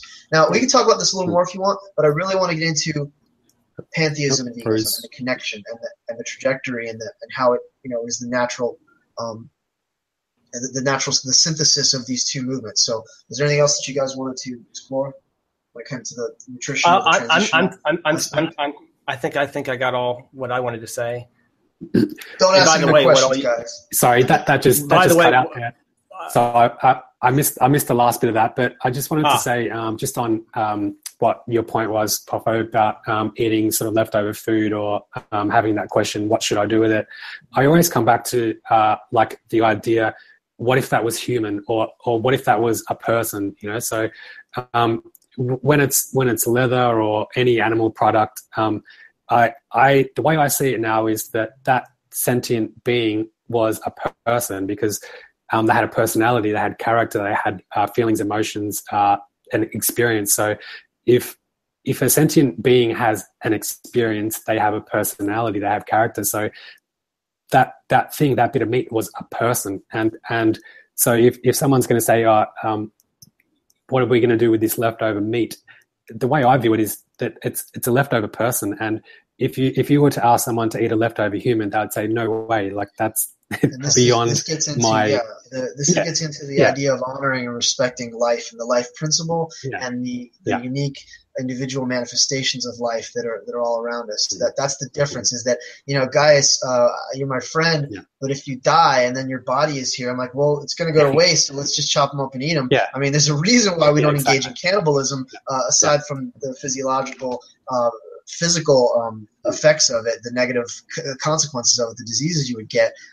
But it's because there's an ethic, there's a principle, that there's a reason why we honor our dead, and we are not honoring other non-human animals in any way right now. That's the point. It's a shift in the mentality, and that's what we need. That's what we want to talk about.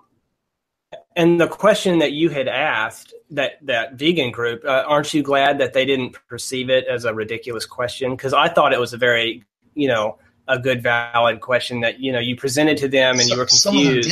Some of them did, and I think they called me out on it, and they were like, "Why the hell are you in this group?" Because I even posted a picture of the skewers, of the meat skewers. I posted a picture of the chicken, and then I said, "Here, serious question. If we're, if we're actually, it might have been a vegetarian group. It was vegans and vegetarians, so at least that wasn't. It was.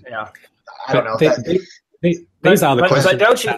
But it was a question that you had to struggle with on your own, that you could ask others, and you're probably glad that you hopefully got some positive feedback from some of them. It actually just came. My understanding of it only came about once I was vegan for a while, and I started to understand what this represents. I started to understand that we should not see other animals as food. They are food to other animals, but we should not see them as human food. That's the difference. They don't have to be human food, if we don't have to eat them, then we shouldn't. Then it's immoral I agree. But I also would say that those are the type of questions that new vegans are going to be asking both themselves and others. Yeah. And it's something that, people are going to wrestle with these thoughts, and they're not going to know the answers right away. Some of them will, especially if they contemplate on it for a little while. Which that's why. That's why I'm sharing it with you. Like there was a lot of those questions. There's a lot of these sort of things I was grappling with in my mind, and until I just kind of settled in it and I understood. I was like, this is what I'm capable of. This is what I know I can do, and this is my understanding of it. Yeah. And it's realistic. It's not an extreme form of anything. Like, I don't know if I can go into a grocery store. Okay, here's an example. Like some of the people do around here. And in Whole Foods, it's not meat, it's murder. It's not meat, it's murder. We're living beings, and they're yelling and they're causing this ruckus. Now, if I were there, we're talking about direct action everywhere. Okay, if I was there when that took place, I would encourage those people, and I would say, it's awesome what you're doing. I really appreciate what you're doing. But what I would do is I would stand. I wouldn't make fun of them. I wouldn't think it's weird. I wouldn't be embarrassed of them at all, but I would stand in the gap, and I would talk to the people who are looking and be like, what the fuck's wrong with these people? Are they crazy? Why are they? I would say, no, there's a significant reason here. I was like, have you never stopped to think about it that you're still breastfeeding? Have you never stopped and thought about it, that you're eating, pieces of dead animals that had thoughts and feelings just like your dog? How come you don't eat dog meat? Why do you care for some animals and then disregard others? So I would stand in the gap and I would try to talk to the people who were watching who didn't really understand yet. I don't know if I could go into the grocery store myself and do that because it's a little disruptive. I'm too it's a little disruptive, and it might turn people off. These are the kind of things that maybe I want to be very careful here. This is not what there's a right way to do it. There's a right way to do it and a wrong way to do it, to communicate, your views. It's not necessarily wrong, though. It's not necessarily wrong because that's making a very visible tangent point. I would agree. I would agree that that might be necessary, but I just wanted to point out that there can be wrong ways there, that are a little too extreme. But and me personally, introverted and too shy to take that approach. But I'm glad that some people do have the balls and are extroverted enough to go and do that. Yeah, I would probably do a huge thing with the vegan vendetta. I can't think, with the anonymous masks on, and I would stand there. I would probably do that and let people watch like the footage or answer their questions. But like the loud sort of obnoxious activism, it's not for me. Go ahead, Clint. Clint, you got to speak up. You got to be more assertive, man. Just jump in. Yeah, sorry. It's a really interesting point, though, because a lot of vegans are like, this form of activism, this form of advocacy, it's wrong. It's not good. It tarnishes the message. But and I see a lot of it because there's so many different types of vegans these days. There's the sporty ones. There's the environmentalist ones. There's the fat junk food ones. There's all sorts of vegans. But at the same time, there's all sorts of non-vegans. And I really like the idea that for every single form of non-vegan, we need every single form of activism. So there's not going to be one form of activism or advocacy for veganism which works for every single person. So if someone wants to do that extreme throwing blood at the butchers, paint at the butchers, let them do that. If someone wants to go into a supermarket with signs and do that, let them do that. But you have to find your own voice. You have to find your own way of doing it. And whatever you do is going to get through to somebody. Whatever they do is going to get through to someone else. So we need to be creative and do every single form. And if you don't agree with it, then that's cool. Just let them do that. But you have to find your own version, because you're going to be in a situation where you will be talking, you'll be discussing it with someone, and you need to find a way to connect with them and give them that message. And that's all you need to do, because at the end of the day, you're going to have more impact with doing it your way than doing it someone else's way. And I think that we need every sort of form of activism. Which leads me to my point when it comes to pantheism. So my speciality, my school of influence, has to do with naturalistic religion, naturalistic spirituality, these philosophy groups, this sort of abstract, unknown nebulous philosophy that exists, which we all share, which three of us share, and yet it's misunderstood. It's not really widely known. I'm trying to popularize it. Me and Perry and Peter Moriarty and Rich Legend and Charles and just a few others, and Guyus, has played an important role. If we're trying to teach and educate and sort of share this philosophy and spread this ideal, this understanding, this awareness, I believe that if we merged pantheism and veganism, it would be unstoppable. And it because I don't know about you guys, but I mean, how can I say this in such a clear and cogent way? To me, pantheism is reality. It is the way the world actually works. It is not just some obscure, a philosophical, metaphysical notion. I mean, this is what I observe. This is what I believe. This is what I've dedicated my life to. And so what I'm saying is, now that veganism has been incorporated into biopantheism, and the two are one, and they're inseparable now. I feel that this has more power and weight and influence because the vegans who aren't really sure about their spirituality, I believe would resonate with pantheism and would completely gravitate toward it. The pantheists who are already living out these principles just need to be made aware that there is a movement that's entirely based on love and respect for nature and compassion for other non-human animals, and that's veganism. So, I mean, it's just a no-brainer, man. And me and Clint have talked about this many times. Like, it's so organic and natural. It is the natural progression of this this humanistic, biocentric, ethical standard, this ideal that we're trying to teach and promote. And this is what I espouse. I think that's a beautiful expression of your tailored view of pantheism, called biopan, and like just all what you just described there. That's a beautiful concept, a beautiful thing there. And if you can draw more people to that, I think that would be great. Pantheists in general, unfortunately, since it's such a broad umbrella term, you're going to get all walks of life, all camps. So you're going to get your meat eaters and your vegans and your vegetarians, under. It's good that people like you and me are trying to create our tailored, more focused view. It's a subset of the overall pantheism, and to try to draw people into that.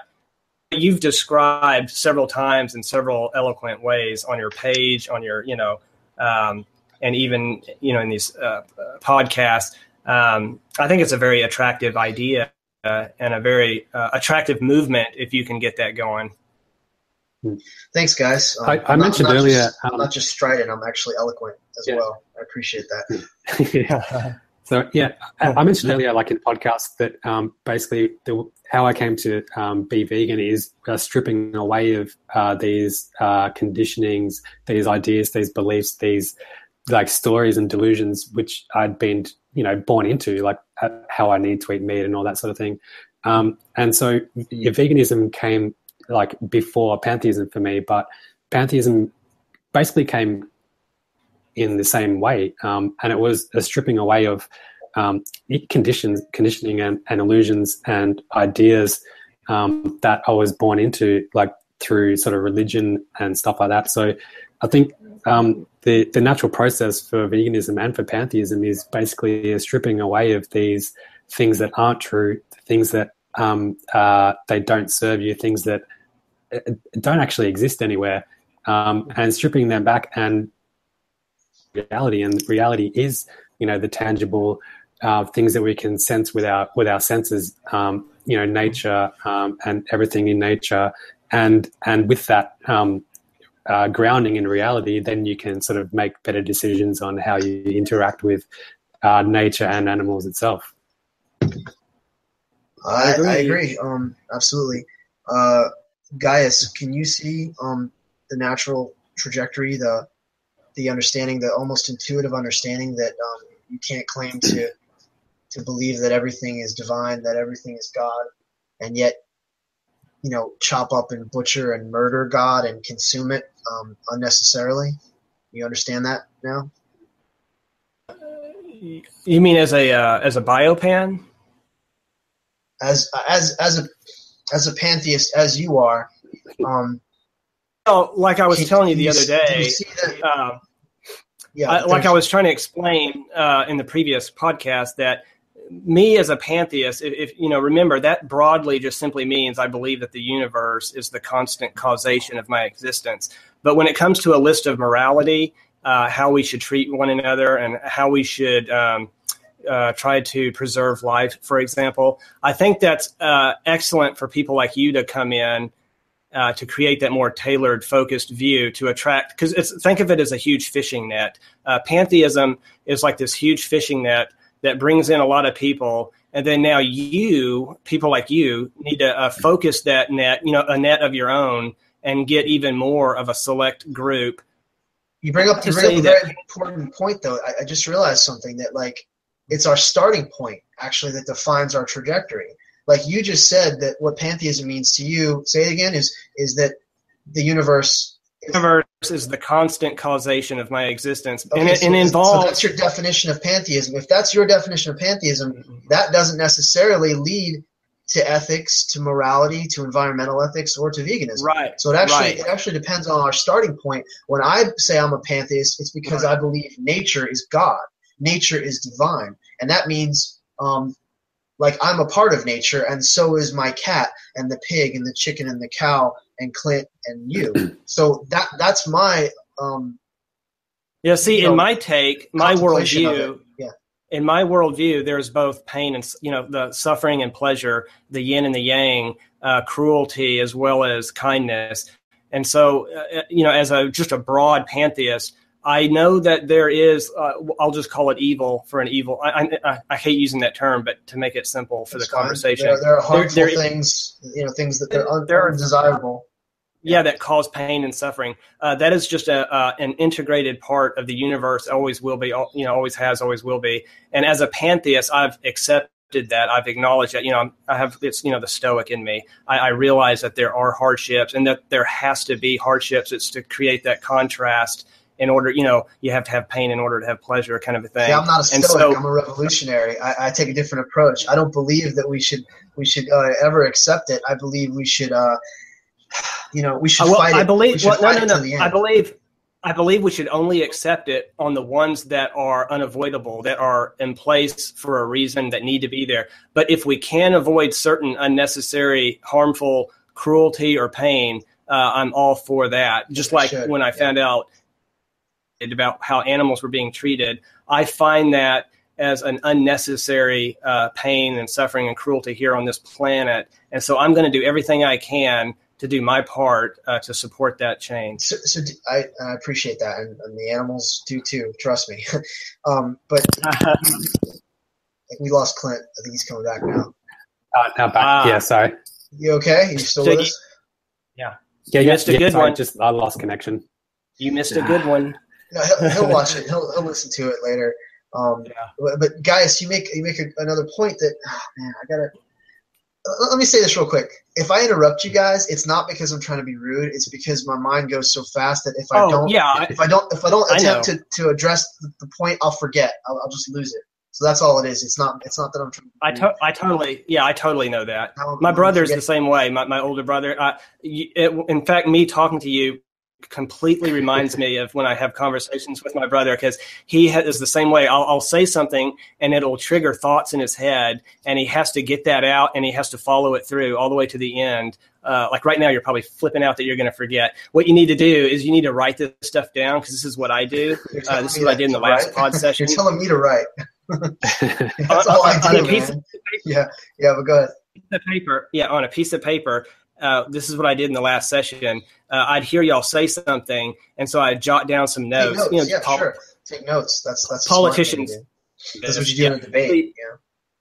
Yeah, that way you don't forget, and that way you can be courteous and allow them to finish their thoughts, and then come back to that so you don't forget. Because I get Swiss cheesed. I'll forget. You forgot, didn't you? You guys, he forgot. Engage for a little while. I'm gonna. Well. Let me tell you. I was talking about the yin and the yang. How pantheism for me involves cruelty as well as kindness, and that got it. Everybody, It wasn't that you realized the pain and the suffering. It's that you actually acknowledge that these beings are not very different from you. The point I wanted to make was how can you eat bacon and ham and pork chops and chicken strips and eat burgers and not realize that the animals who are providing you their flesh have suffered and are experiencing their lives are being extinguished. Let me be honest here, okay? Let me be really, really honest. I did not think about the feelings of farm animals. I thought how all animals are beautiful and sentient and alive. I'd never made the connection that farm animals have feelings too, that farm animals have just as much the capacity to suffer as my cat or dog or any pet I've ever had or any animal I would rescue. That's the more salient point, is that we have to make that psychological connection. Emotional. I, for some reason, never had that problem. Even as a kid, I always knew, how Christians, theists, they made that claim like animals were somehow not intelligent enough or important enough to have souls. They didn't. Yeah. I remember thinking that was one of the weirdest things to me. I was like, "Are you kidding me?" I never thought that. I could look into the eyes of my cat, and I knew that cat had much of a reason of being a being and as much of a significant being as me. That it had feelings, it had thoughts. It even has dreams. I knew that as a kid. But where I was naive, even up until a few days ago, I did not realize that the industry for some reason, I did not know that they were treating them that cruelty. I, for some reason, was foolish enough to think that they somehow take them into a bin and gas them, and it was all humane. I don't know why. I didn't even really think about it all that much. But for some reason, I did not realize it was anything close to that. How can you ever humanely kill someone who doesn't want to die? Yeah. How can the closest thing slaughter something? The closest you can ever come to is gassing them or injecting them with something that makes them calmly fall asleep. Like when we put animals to sleep, or this is not euthanasia that we're talking about. I mean, the gas burns the lungs of the pigs, and they're electrocuted first and. Or chickens are electrocuted as they're dipped upside down in water, and sometimes they're not completely stunned, and the saw will actually miss their throat, slice their face open. Many times pigs are boiled alive. I mean, it just goes on and on and on, because what we're talking about is production and industry of mass producing. I've been upset for a long time just when I found out that bulls were being castrated without any kind of anesthetic. I flipped out when I found that out. I was like, are you kidding me? And I saw the instrument that they would use, these scissors. I was like, oh, my God. And they do it to pigs. The baby piglets, as they just cut their tails. And So I was little chicks are. I just wanted to say, beaks are burned off. It's horrible. It's atrocious, man. Go ahead, Clint. As animals, like all animals have got like senses as we do. So there's I guess there's been a view that animals, because they don't display certain behaviors like you're building cars or building skyscrapers or writing music and poetry, that they don't have the capacity to have like intellectual kind of ideas or to feel that as we do. But experience. It's not their ability to think that matters, or their cognitive ability. Yeah. It's the capacity to which they are able to experience pain. It's not their ability to think. It's can they suffer? And that's a quote. One of you guys can look that up later. Yeah, exactly. And that's the point that I was getting to, that they are equal to us in their ability to feel pain and suffering and joy and happiness and fear and to mourn the death of their family. Like those experiences, those abilities are pretty much exactly the same as what we have. So, and I love the quote at the end of Earthlings. Joaquin Phoenix says, they are not. they are not, below us. They are not inferior. They are other nations, trapped in the same struggle as we. I made you watch Earthlings, guys, and I was actually surprised that you didn't have an emotional response to it. I can't get through it. I watch it in sections, and I try to pull what I can. But I actually have already seen so much of the undercover footage and the in just in clips and certain PETA videos and stuff like that I knew all this stuff, and so it just represents the ultimate for me. And I was telling you that I couldn't watch it consistently. There was times that I would have to look away, and there was times that I had to do a little bit of skipping, just a little bit, because they, it's like they were showing a particular type of torture, a house of hell, and I was like, okay, I get it. The blood squirts and they get turned upside down. I'm like, okay, I've had enough of this. I want to see the next chamber of horrors. So, and it was hard for me to watch, and I can't even show it to my younger brother because he would flip. But I was going to tell him about it verbally, and I did. But he would hate me if I had him watch that. You can start with Cowspiracy. I mean, there's a few scenes in there with the duck and stuff, but it's nowhere near the level of graphic violence. But again, if you're offended, if you're offended by what you're seeing, if you're offended by what you're seeing, why would you pay someone else to do it? Why would you consume it? It's a good sign.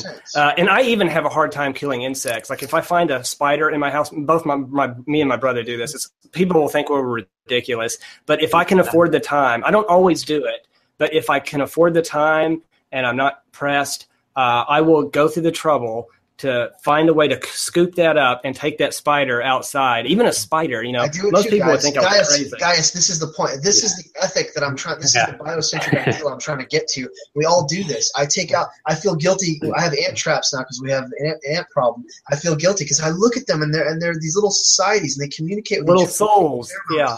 And I see them moving around. And I see them carrying their dead brother, and I'll take spiders out. I'll save cockroaches if I can, man. Look, we're talking about an awareness, a deep understanding that all life has value. That's the fundamental premise behind veganism, and to me, it is I think one of the best. It's the epiphany of pantheism. That's what pantheism means. It's that all life has value because all life is sacred, because all life is divine. That's a good point. The fact that you said all life is sacred. That's a good way to put it. Remember that line, by the way, because when you talk about pantheism, and especially people who look at it from a naturalistic point of view, I mean, in terms of nature, and they looked at nature is the concert that kind of makes it all work. It's like that ecosystem that we're all a part of, and you want to care for that. You want to respect that because you're a part of that. And if you don't take care of that, it's going to turn around and bite you in the ass, and it's going to, what affects one thing affects everything else. It's kind of like, one bad apple spoils the bunch kind of a thing. And so you do want to respect and love nature, symbiosis, this harmonious symbiosis with life, with other living things. And so it does stand to reason that it does seem to have a natural lead into veganism, for example, or animal rights activism. So those things are, I think, once people get funneled into pantheism, there's not going to be much of a problem for them to be quickly, easily directed into veganism, just like I was. It happened real easy. You didn't have to push me. You didn't have to twist my arm. So I all you had to do was point the way, and I was happy to follow. And so I'm trying, man, but actually, me and Clint have experienced the exact opposite. It's very difficult. You mean some people are resistant? Yeah, go ahead. Yeah, definitely. In the Big Pan page, they're so against it. He got booted. He got expelled from Perry's page, right? Yeah, I got booted off that page, the Big Pan group on Facebook, because I was bringing up veganism, and I was probably pushing a little bit one day because I was being a little aggressive. No, not aggressive. What I was doing, not aggressive, that I got banned. Just posting. Facts, I posted stuff which was basically in the view of a carnist. So I was being a little bit like. I remember that. I guess some. So people, that was okay. I was not really causing trouble, but what my intention was to show the hypocrisy or the contradictory view towards a certain subject, and I was going from their own view, and because I was bringing up their own view in their own words, I got booted out. But I see. I remember that. Yeah, real quick, guys. I want to tell you, there's a delay on Clint because he's in Australia, so that's why we keep kind of getting troubled. So like when I don't know, we figured out like once we finish, give him a minute, and then give him a minute.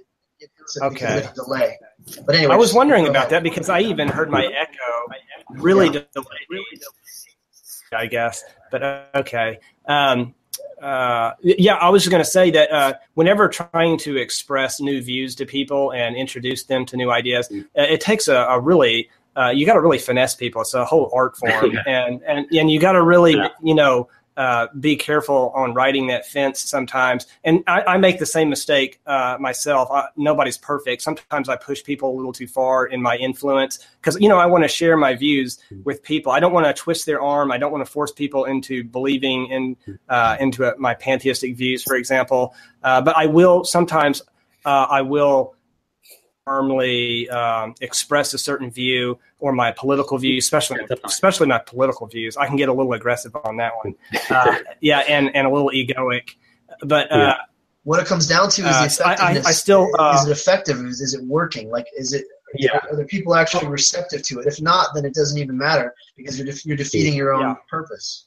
Right. I think in terms of my, for example, my YouTube videos and my essays, so far I get a pretty good high turnout. I mean, like a 90% success rate with the people who come through. But you do have your naysayers and your detractors. You're always going to have those trolls that are offended and that try to give you, they're problematic and they try to give you shit. And they give you thumbs downs every chance they get. Territory of persecution now, because as a vegan, you're gonna see the worst of the worst of people because you are literally attacking their way of life. You're attacking their culture, their tradition, and what they put into their bodies. People are so so self-centered. Well, to me, those documentaries are a work of art, in my opinion. Especially that last one that you had me watch, What the Health. That is the one that I'm gonna send to my dad. I'm gonna send to my brothers, my mom. I want everybody in my family to watch that. And I want them, and I love animals. So I'm gonna try to influence them the best I can, and that's the perfect way to use what somebody else already spent a lot of time crafting. They did a lot of, they even have music in there, and they have text, and they do all the right things, and they edit it just right. And they show the visuals that you need to see. There's a right way to do it and a wrong way to do it. And hopefully, I'm learning the right way. I'm like I said, I'm never perfect. To share my thoughts, my values, and views with people, and I usually do pretty good. It's definitely about, I guess, putting forward information in a way which is like non-judgmental, but also challenging at the same time. So for someone to change behavior, you need to challenge like something within them, which shifts their perspective. And if you don't have that challenge, then there has to be a little bit of a push. I feel like the best that we can do is just share the information. The best that we can do definitely. is just expose them to the information and let their own consciences do the rest. Like once you become aware of what is actually taking place, the health aspect of it, the environmental aspect of it, and just the cruelty that's involved, and people generally, James says this a lot. He makes this point all the time that people are not evil, malignant. This isn't. We're not saying that people are evil. We're saying that people are uninformed and they've been inculcated. They actually do care about animals. Everyone loves animals. He's generalizing. Everyone loves animals. Everyone cares about the whales. Everyone, generally speaking, people care about the whales. They care about the apes. They care about the planet. They care about their cats and dogs, but they don't care about pigs. They don't care about cows. They don't care about chickens and sheep and and all the animals that are just being sacrificed for us. So it's like just making the connection. That's why it's such a great tagline. Make the connection. Making the connection. If they saw that presentation that I got in that last documentary, I really commend the people who put that together, because I thought they did a really nice job of presenting it in it was tame enough to watch, but yet the information was alarming enough to wake you up and get your attention. Well, so I really believe that.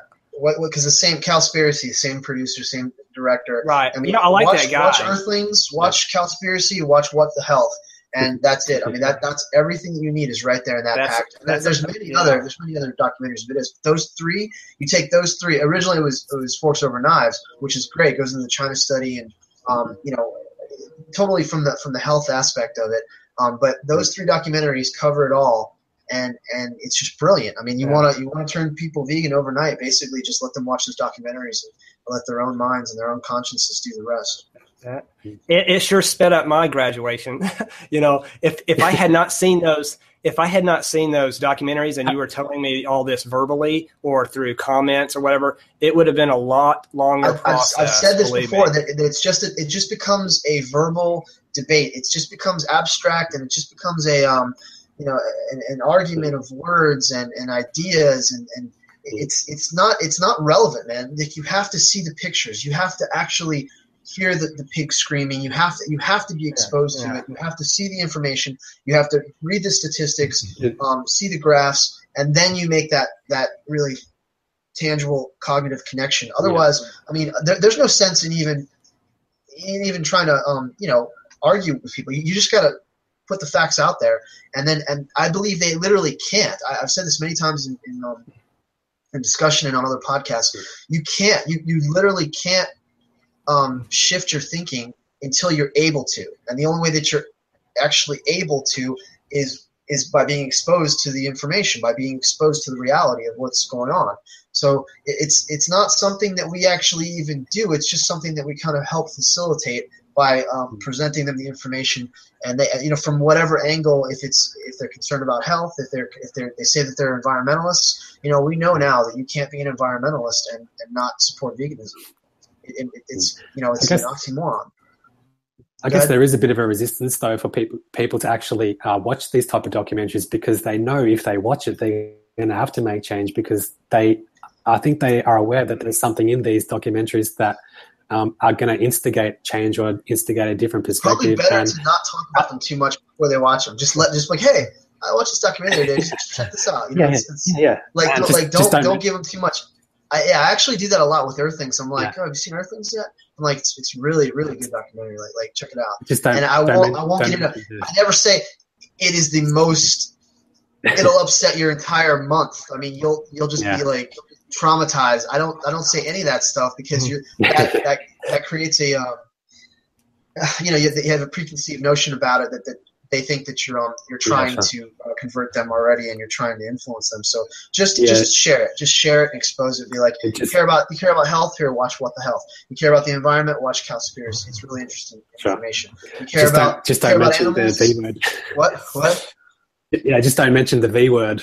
don't say anything about veganism. That's what's funny, because they're not sort of promoted in that way. They don't have the title of Stamp Veganism on them. They're about the subject matter, and then at the end, it always brings it to that and says, now don't contribute. If you want to do something, you can shift to entirely plant-based lifestyle. And I think that's why it works, is because it's not put out there as a vegan film. It's not marketed as veganism, because there is a lot of the stigma around veganism for certain reasons. This is going to happen. I mean, we talked about this yesterday, that you've got these preconceived notions people have, and they're gonna prejudge before they have all the facts straight.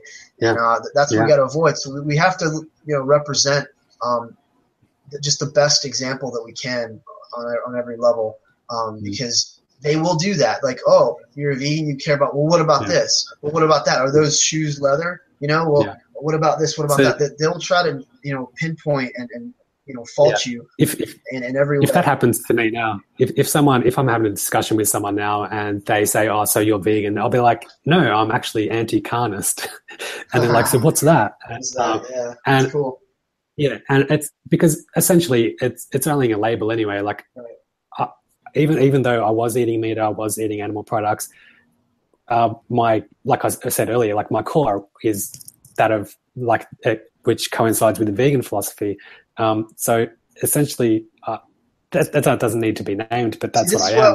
This is what I want to get into. This is why it's so important, Clint, that we talk about this, because people are going to try and discredit you, but it's like at the same time, I'm not just promoting veganism. I'm promoting something bigger. I'm saying God is the universe, man. Yeah. And if you believe this, and if you become aware of this, then these are this is the natural progression of how you end up living your life. You end up caring about the environment. You end up treating all life forms with love and respect. You end up respecting yourself and caring for your health and trying to do things in balance because you have this understanding, this awareness. So I'm coming at it like from that almost like that spiritual approach, and I'm saying, I'm not telling everyone to be vegan. I'm sharing my information about my worldview, my vision of how things. Yeah, sure. So that's I'm sharing my vision of how things actually transpire and what's unfolding right now, and it's a very powerful, sort of comprehensive, epistemological understanding. So it's that approach, and we can talk about that a little bit. I mean, I've been successful in some ways. In other ways, it's just like hitting a brick wall. I really am looking.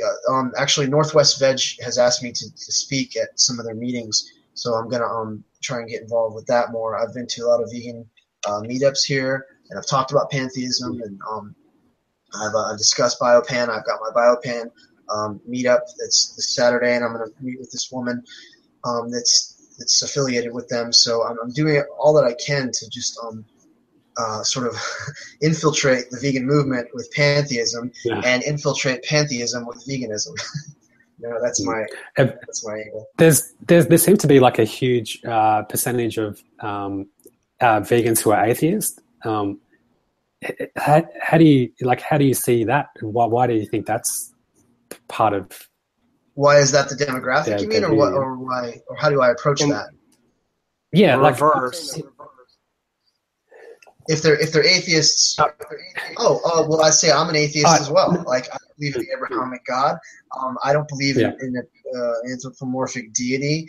I don't believe there is a man in the sky that created everything. I actually love and respect nature, and I revere the natural world, and I care about the planet. And my spirituality is more along the lines of the Gaia hypothesis, So, and then they say, I feel that way too. Like, that's exactly what I believe, and then they'll come up with some new age stuff, and they'll talk about Buddhism, and they'll talk about whatever it is, because that's all they know. That their forms of spirituality are just sort of relegated to what's been popularized in our culture. And I'll say, actually, you don't need any of that stuff. Like, the truth is, I can take you through it right now. Like we know that something created all of this, and we know scientifically it's nature, and we know that we're all a part of nature. We're all products of nature. We know that life is an interconnected system, and that what we do to others, we're doing to ourselves. I mean, this is pantheism. And they're like, I didn't know there was a word for that. Like, that's cool. And then I'll introduce them to my groups and my writings, and there it is. And it's like, and actually, the truth is, like, when you start to consider all life is sacred, well, then how should we treat other life forms? And then we talk about veganism, and we say, the vegan movement is entirely based on compassion and nonviolence, and we're seeking to preserve and protect life. I mean, isn't that what you care about as an environmentalist? Isn't that what you're meditating about as a Buddhist? Isn't that what Jesus taught? Is to love and accept others and forgive, and if God has the hairs of your head numbered and not a sparrow falls to the ground without him knowing about it, he owns the cattle on 1,000 fields. Well, then, like, if this is how, we're treating God's creations, this is according to the theist perspective, this is how we're treating God's creations. If this is what we're doing, and this mentality actually bleeds over into racism and sexism and the idea that other beings are inferior. Well, what is your religion really about? Like how loving is your God, and how pious are you if you're contributing to this and you're helping to support this Holocaust that's taking place? So there's a conversation right there, and that's sort of the trajectory. But it's dependent upon the person that I'm talking to, whoever I'm talking to. Sort of brings up a really good point about, I guess, intersectionality, how most exploitation, oppression, and discrimination is interconnected. And for me, one of the reasons why I rejected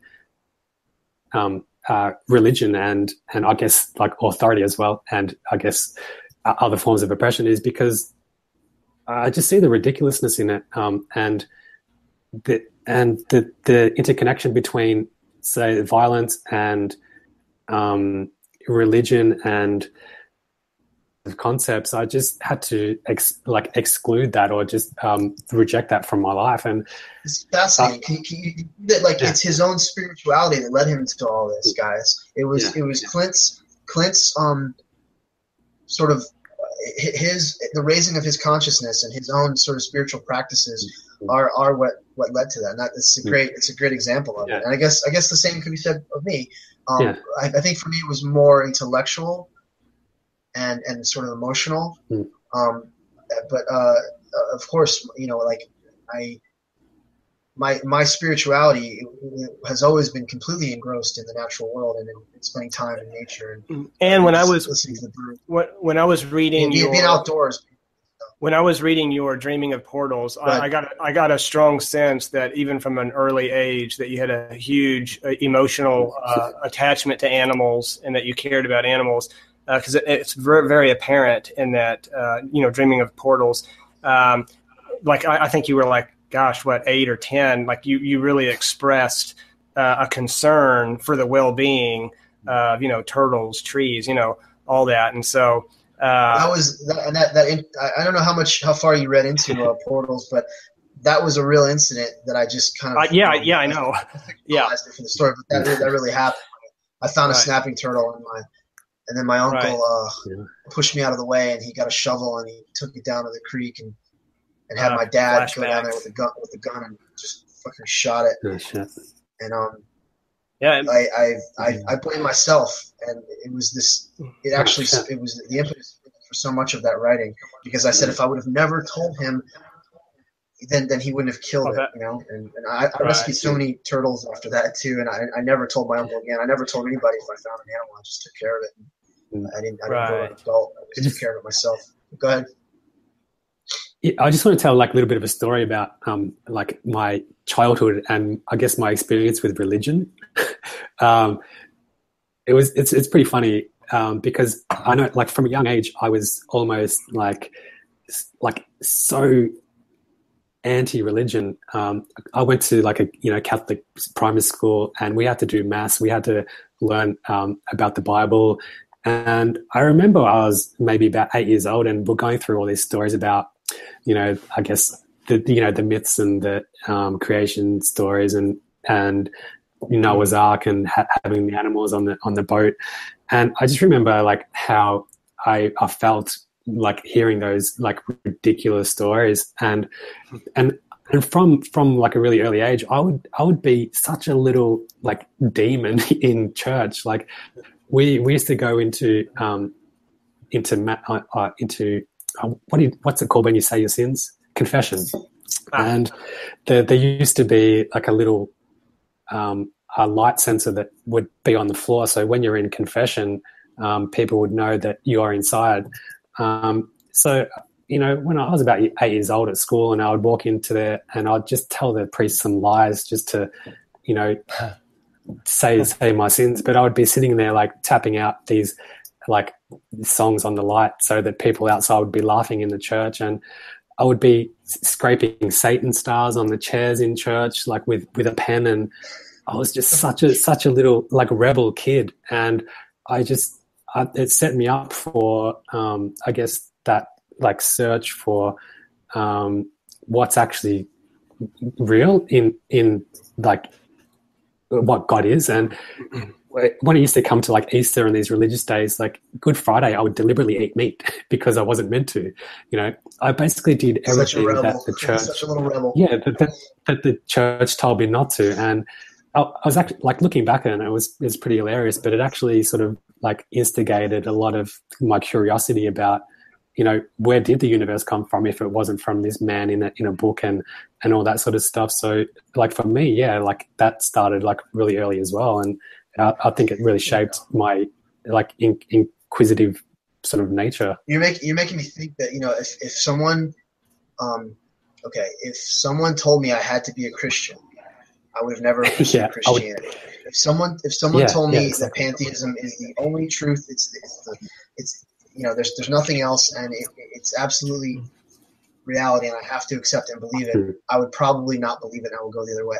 If someone told me, exactly, you need to be a vegan, you have to be a vegan to save the planet, you have to be a vegan to not get cancer for the sake of your health, you have to be a vegan if you care about other animals, I would say, but I like meat. I would probably on every stage I would probably rebel and reject it. And in my experience, much like yours, it was organic. I was on my own. In every way I was pursuing these things, just very organically, and it wasn't because of any authority. I remember that's very important in terms of how we present these ideas and how we communicate with others in discussion.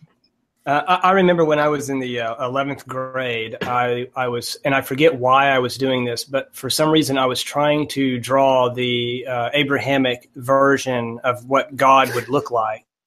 And I actually struggled with it for quite a while. When I was drawing his face, I had trouble every time I tried to create an expression, whether he was sad or sort of sad or happy or angry, whatever I did, couldn't get satisfied, and I kept. It finally became what is the the typical traditional view of the man in the beard, and so there was that. Michelangelo's the Sistine Chapel. That cliche image. But then it sparked something. It awakened something in me as I was sitting there trying to understand or discover what God looked like. It finally hit me. I don't just want to know what God looks like. I wanted to know what God was. Like, what is that? Because I knew he wasn't human. So it really awakened this thing in me. And that's one of the first things that I remember that set me on that pantheistic path to discover, if that God doesn't exist, if the Abrahamic God doesn't exist, then what did create this? What is responsible for all this? And what does it all mean? What is it all leading to? And so it just started awakening all these like bubbles in my head, all these questions. And it just let out a plethora of thought. I mean, I was just like, it was like a flood. I was just like processing all these things. And I wanted to learn so much like about science, about history. And I just soaked it up like a sponge, like year after year. Like, man, I wish I had had that awakening earlier on in school, because I kind of blew off school. I was a daydreamer. I was always staring out the window because I have a right side. I'm a right side thinker, very artsy. So I was just constantly daydreaming. But I finally hit a point where I was just like, God, I want to know all that there is about, physical science, relativity, quantum physics, and the history of man, even the Bible. I would try to, our family wasn't all that religious, but I found myself reading the Bible with a fine-tooth comb, at least the first 5 books of the Bible, in the beginning, Exodus and all that. And then a lot of the Gospels later on, I would read and I would compare, all the Gospels, how there was some incongruence and offsets, of course. But I would just really try to saturate myself with any kind of information I could. And my parents had bought us an encyclopedia when we were really young. That was our internet. back then, because, this was way before the internet. So we had those encyclopedias, and me and my brothers, every time we wanted to know something, we went to those read encyclopedias. Now you can just quickly type it up. If you want to know where Tom Petty is from, you just click it in. But back then, if you wanted to know where Tom Petty was from, you just didn't get to know. But most of the stuff, if I wanted to know something, I would encyclopedias, or we would go to the library, or we would see things on TV, or we would interact, and hear things from other, your friends and family, of course. Now, unfortunately, a lot of my family, because we were raised in the South, they have that Southern mentality, which is a lot of a, far on the far right, mentality, very Republican mentality. And so, unfortunately, I had kind of some bad influence there, but, nobody's going to be in the perfect situation, of course. It's not going to be a perfect nurturing ground to completely nourish, complete perfect philosophical thought. But anyway, that was some of the things that kind of started leading me. It was actually my artwork and the fact that I wanted to know. I just reached that age where I just it's time that I went on that quest, and I wanted to know what was responsible for everything. Why is it all here? How long has it been here? Does it have an origin? Is it going to have an end? So I was just really intrigued by all that. And a lot of people don't actually have time to ask all those questions, or don't even care. They don't have that interest for some reason, and they get too busy in their daily lives. So, they just don't have time to sit back and reflect on those type of things. They can't afford that. They don't have that luxury. So I was lucky that time to contemplate like that openness in our lives to contemplate is it's almost a ubiquitous theme among pantheists, is that many of us have had, I guess we've had that luxury or the curse of being alone a lot, and having a lot of time to ourselves to meditate and contemplate, and many are introverted. That's true. So that there's a commonality there for sure. Clint, I'm very curious about and thank you guys for expressing all that. And I love hearing the backstory of us as pantheists.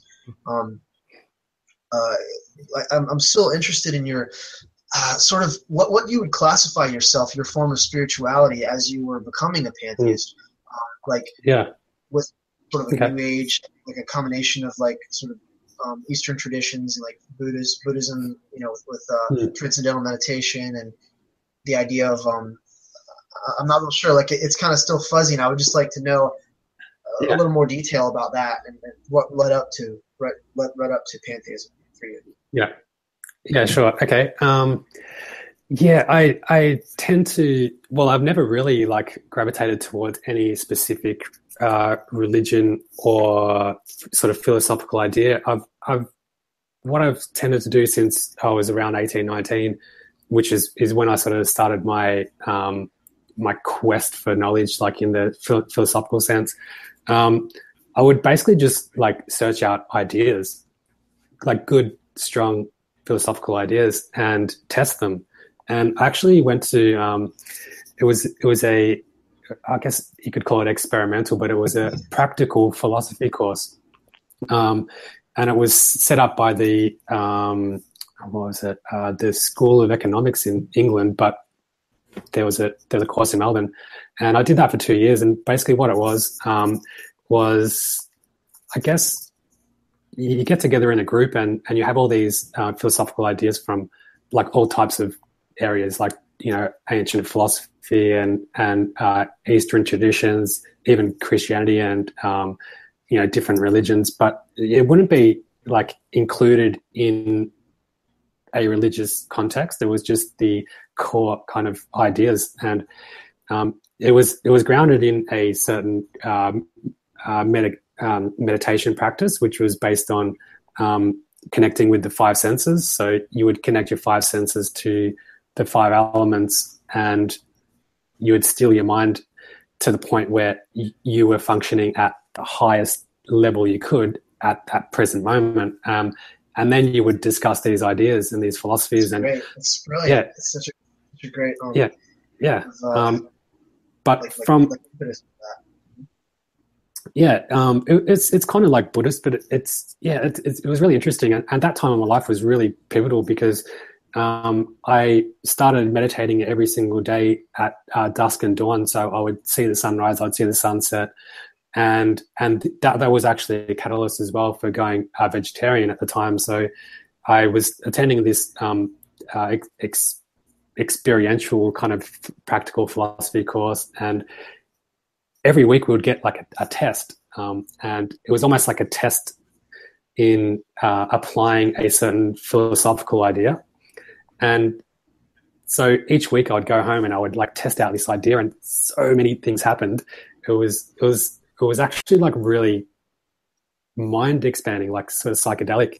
And I was kind of like playing these games with nature, with my own consciousness and the world around me, and including great. meditation. I love this. It's such a cool way to facilitate this this awareness, this understanding, and it doesn't involve drugs. It actually doesn't involve hallucinations and psychedelics. Yeah. I mean, it shows you that like, we can go about this in a completely holistic, naturalistic way that doesn't involve ingesting substances. Yeah, but in saying that, the meditation practice and the sort of learning that I was doing in that time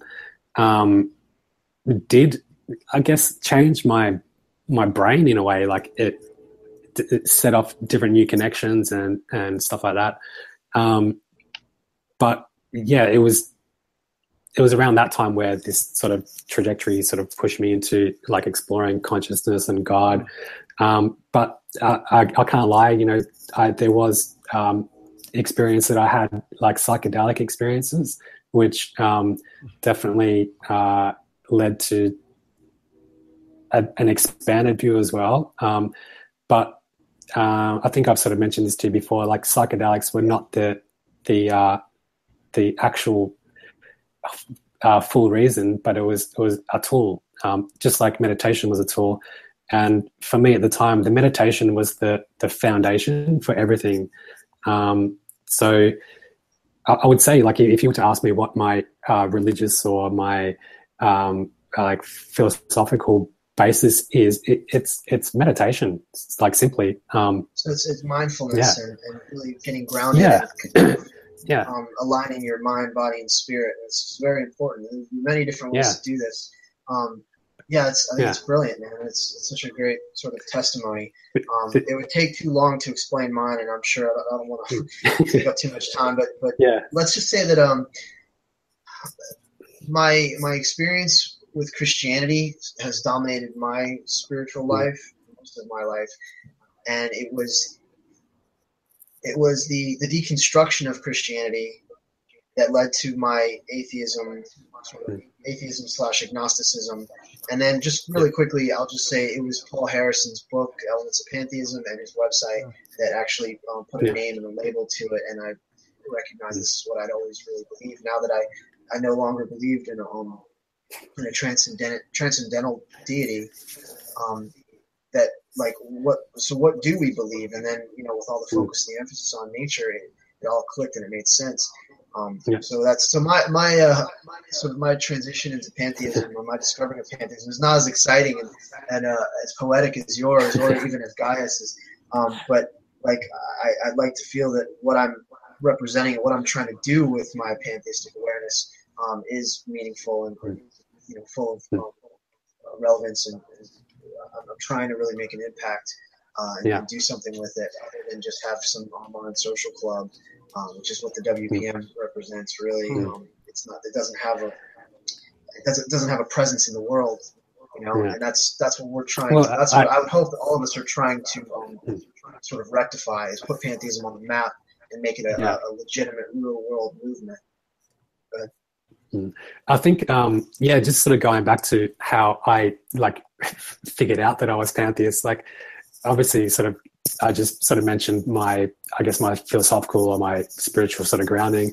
But I just happened to be online one day and I was reading something about pantheism, and I'm like, shit, that's me. I'm a pantheist. And it wasn't, I wasn't searching for it. I wasn't like Googling what I am or like what coincides with my sort of philosophical like ideals. It just happened to be one day I stumbled across what pantheism is about, and that's me. Isn't it amazing?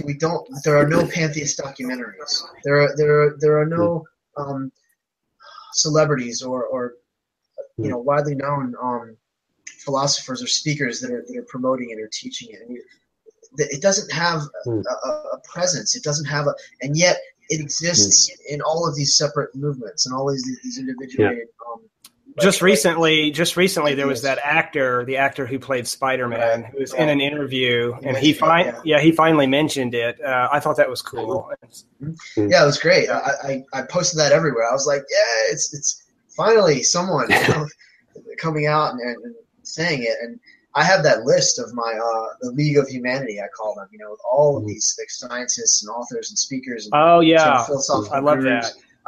They're atheists and they're skeptics on there, and they're biologists and physicists and scientists and people just. Yeah, I love that list. They all represent like if I were to try and just sort of institute this, if I was to try and restructure society, and these people would be at the top. They would be the leaders, and that Emily and Gary and James. And Ruby Roth are all on there. Those are the vegan activists and animal welfare spokesmen and the advocates of veganism. And they're great, and they represent that side of it as well. So what I'd like to do, I'm not sure how much longer you guys are going to. I actually was trying to. I was actually trying to let you know that I gotta go. Okay, yeah, I kind of feel that. I get the vibe.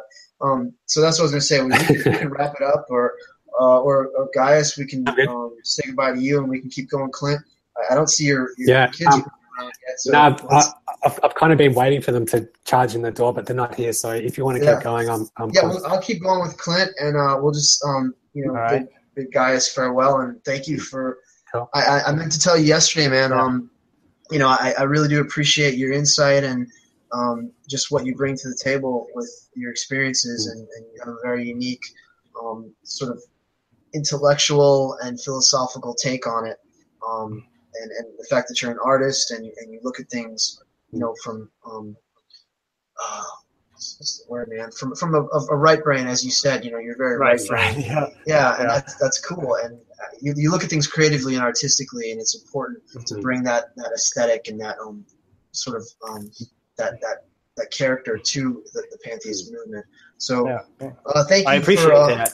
Thanks for your contributions, and don't worry about the questions, man. And I'm glad you're with us, and we just need to combine our strengths and our talents and skills and abilities, and really try to make a difference in terms of veganism and in terms of educating the public about what pantheism is. And the next episode is going to be all about biopan, because I feel like we need to really come together and say, hey, if you guys have been with me for a while now, like let's actually decide, let's make some significant steps to support it and actually embrace this codification if you agree with it. I think you've been a supporter of mine for a long time, guys. So I think it's time that we and it was good. Powers unite. It was good meeting you, Clint, for the first time. So and getting to hear a lot of your insights. Yeah, you too, man. I was just going to actually say, it's nice to meet you too, but I want to check out your artwork because I'm an artist as well. So that's right. I totally forgot about that. Yes, we're all artists. Look at that. There's commonality. We're all artists. Yeah, I'll have it. You'll have to give him a link to my my WordPress site, which is basically guyus.wordpress.com. And I have a little bit of my some samples, like an art page, like a tab. You click on the tab, and it'll show at least some samples that I recently kind of threw up there. And I'm hoping to get a lot more because that's just a small little sample of some of the things I've done. And I hope to get some more of the serious work that I did, because a lot of that actually is my like I used to do a lot of portrait work in oil, for a living. I would do portraits of people and their pets, but I also have some creative stuff in there and some like stuff that I would do for storyboards or graphic novels, kind of a thing. So, nice. But you'll have breed. Pantheists are a unique breed, man. I've learned this. That we have a very, very specific combination of certain qualities and characteristics and traits, certain life experiences that we all share. Go ahead. Give him also the link to my my YouTube page, but you'll find that anyway. If you just go to my WordPress site, you'll see all my links. Well, anyway. Now you guys we're all members of my Pantheist vegan support group, so we can connect right there. I mean, Clint is, there's only 20 at this point, and I kind of like it that way. But there's 20 people who are both pantheist and vegan, and now you're among them, Guyus. So we can focus our energies there, man, and like post stuff, and that's also for support. So if you have any questions, if you need if you're in a debate and you need to call on some friends to help you out and stuff, that's what it's for, man. And we're sharing information and trying to sort of edify and encourage one another. Because it's not easy, man. We're up against a lot. There's a lot of resistance. And, it's a nice thought. It's all about solidarity, man. Let's keep it going. Let's keep things. All right. Keep the channels open. Before I sign off, I have to ask, what do I click? Do I click leave call? Do I hit the red phone? Yeah, you just hang up. Basically, just hang up. Yeah. Okay. So I just click that. Okay. All right. It was fun. Yep. All right, guys. Okay, take care, man. Have a good night. Thank you. Thanks for your time. All right. Bye-bye. Yep. Done. Guyus Seralius. He goes back it's good, ether. What's that? Yeah, he's great. It's good. Yeah, he's a cool guy, right? Yeah. He's very very intelligent and very thoughtful, and he's got a lot to offer. He's kind of been in the shadows, He does his own thing. He's not very involved in the Facebook groups and stuff. He just kind of remains sort of this distant, kind of eclectic figure. But he's also introverted, and so he's not the kind that like you and me we'll get right in the middle of it, and just the debates and everything, and we'll get kicked out of groups, and he tends to be much more reserved and thoughtful about it, and probably smarter than we are.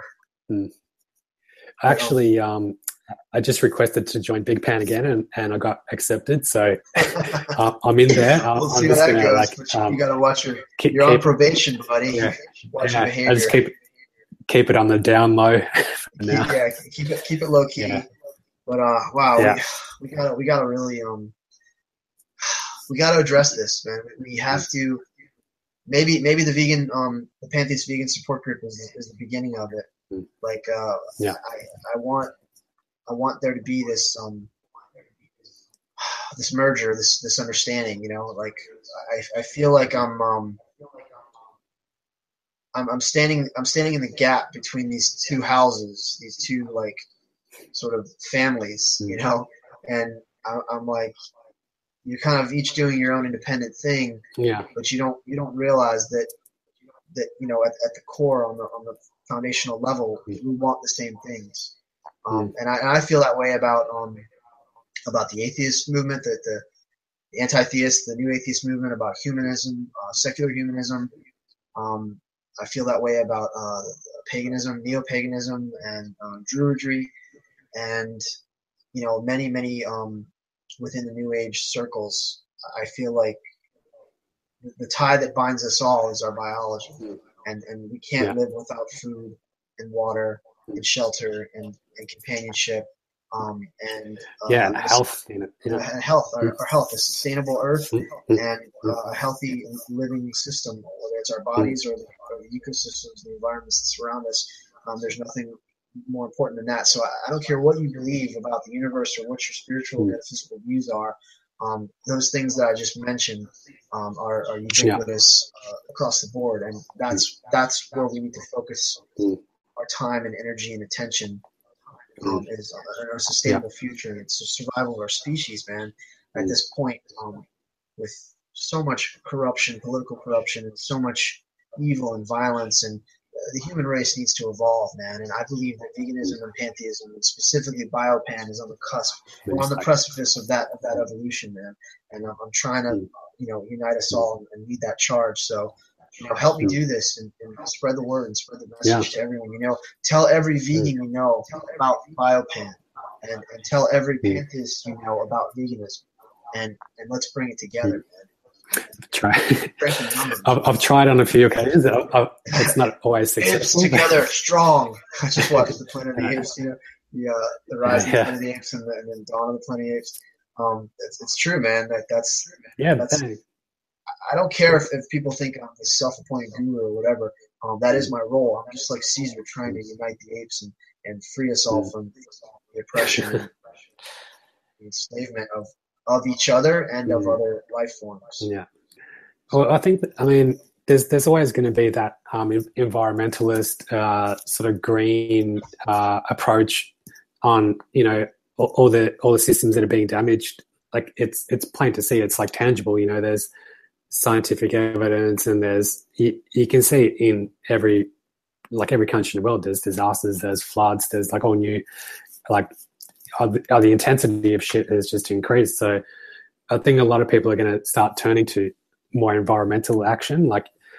You hear a lot of it now, especially with Cowspiracy. Because of the climate change issue. People are almost sort of getting pushed in a certain direction because of what's happening in the environment, and that is leading into sort of veganism and I guess a respect for the natural world. And that's something that we can focus on. It's like the reverence for that natural system. Absolutely. So we come at it from different angles, but we have a shared ethic, a shared ideal. I like to boil it down to biocentrism. I say this is a biocentric philosophy. This is a biocentric. It's life-centered, essentially. We're putting life and living organisms in our biology first. If your philosophy or your spirituality, I've said this before, whatever religious institution you're committed to, whatever concepts or ideals you have, they're not life-centered. It's frozen. What's that? Can you hear me? I think you froze up as well. We'll see if we can get you back. But Australian connection, man. Clint is on the other side of the world right now. So sorry, man. That that froze on me there. You might have froze up, or I might have froze up from your perspective. But the broadcast probably it might have still been recording. So just cool. See what happens when you.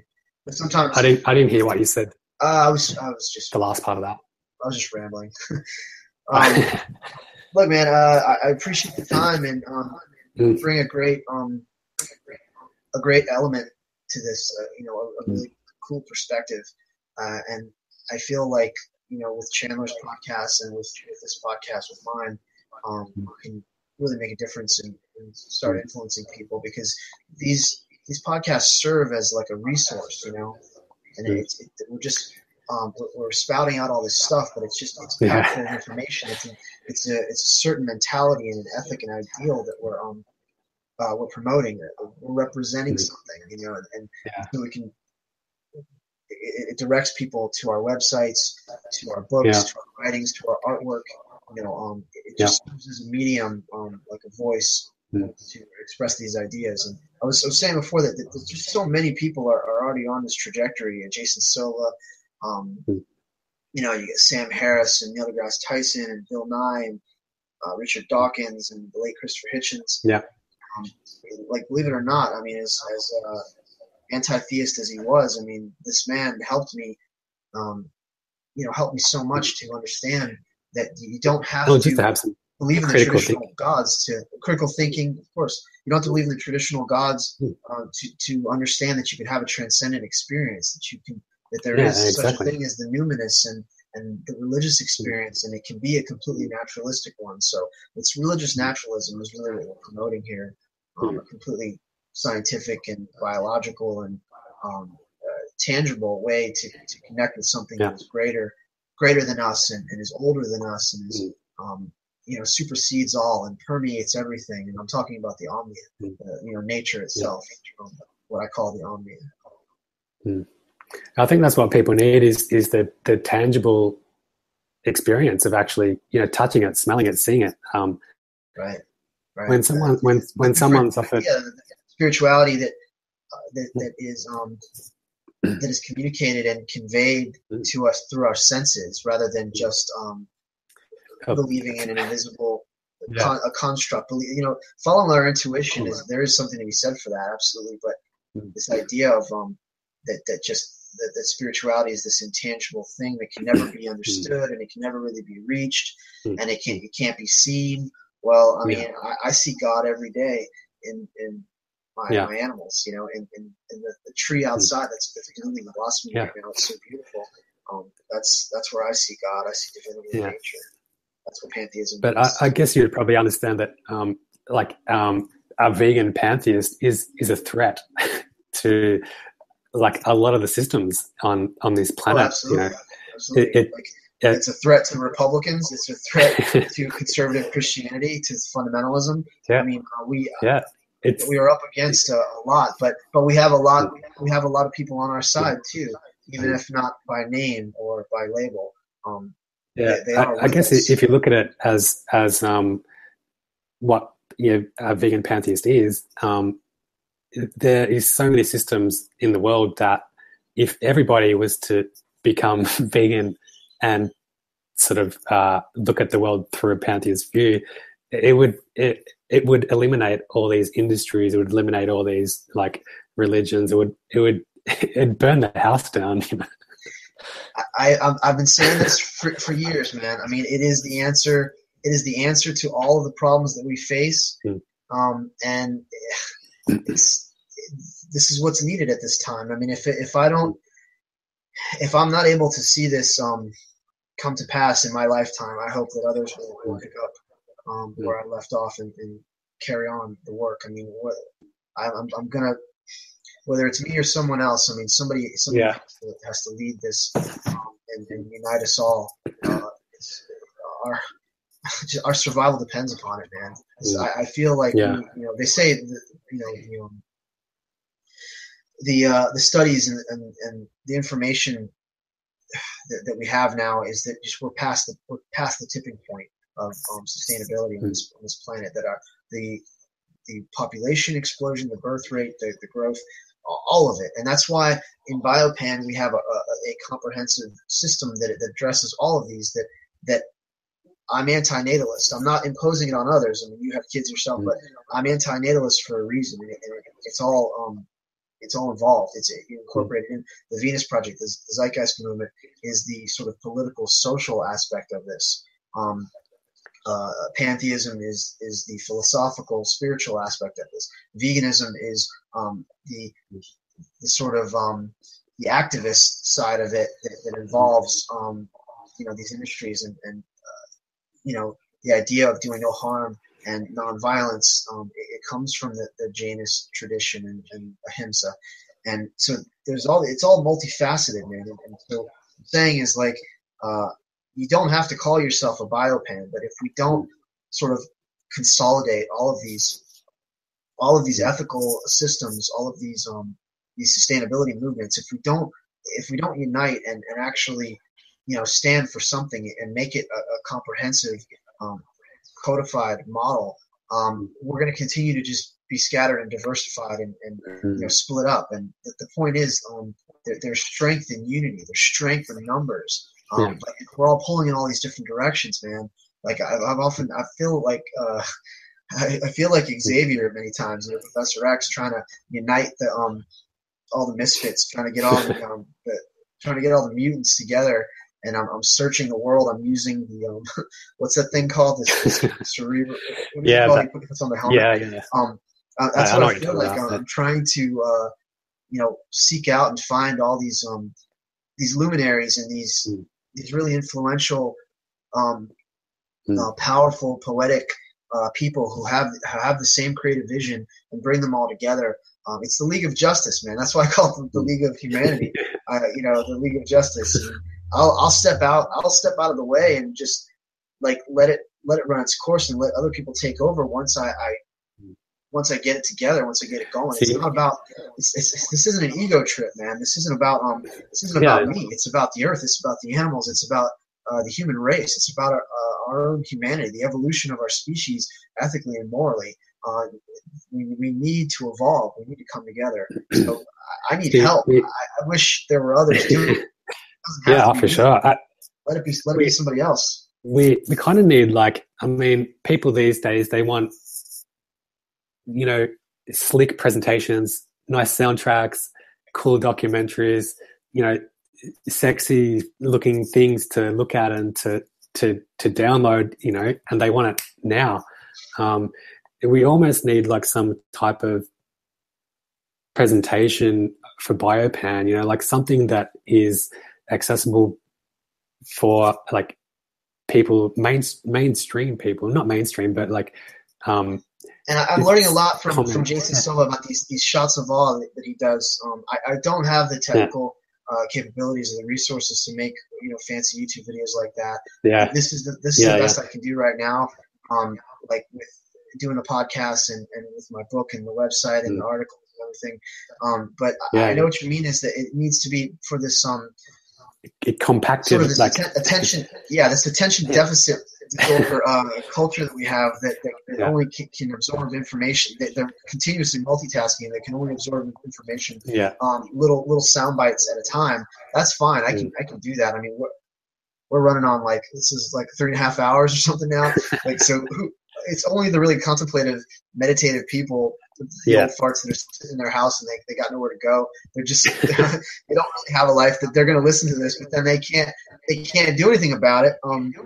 So we need. I know what you're saying. We need a presentable format where we can get this information out there in short bursts that'll grab people's attention and speak to their heart and soul. I agree. So any suggestions you have or the listeners. I'm totally open to it, man.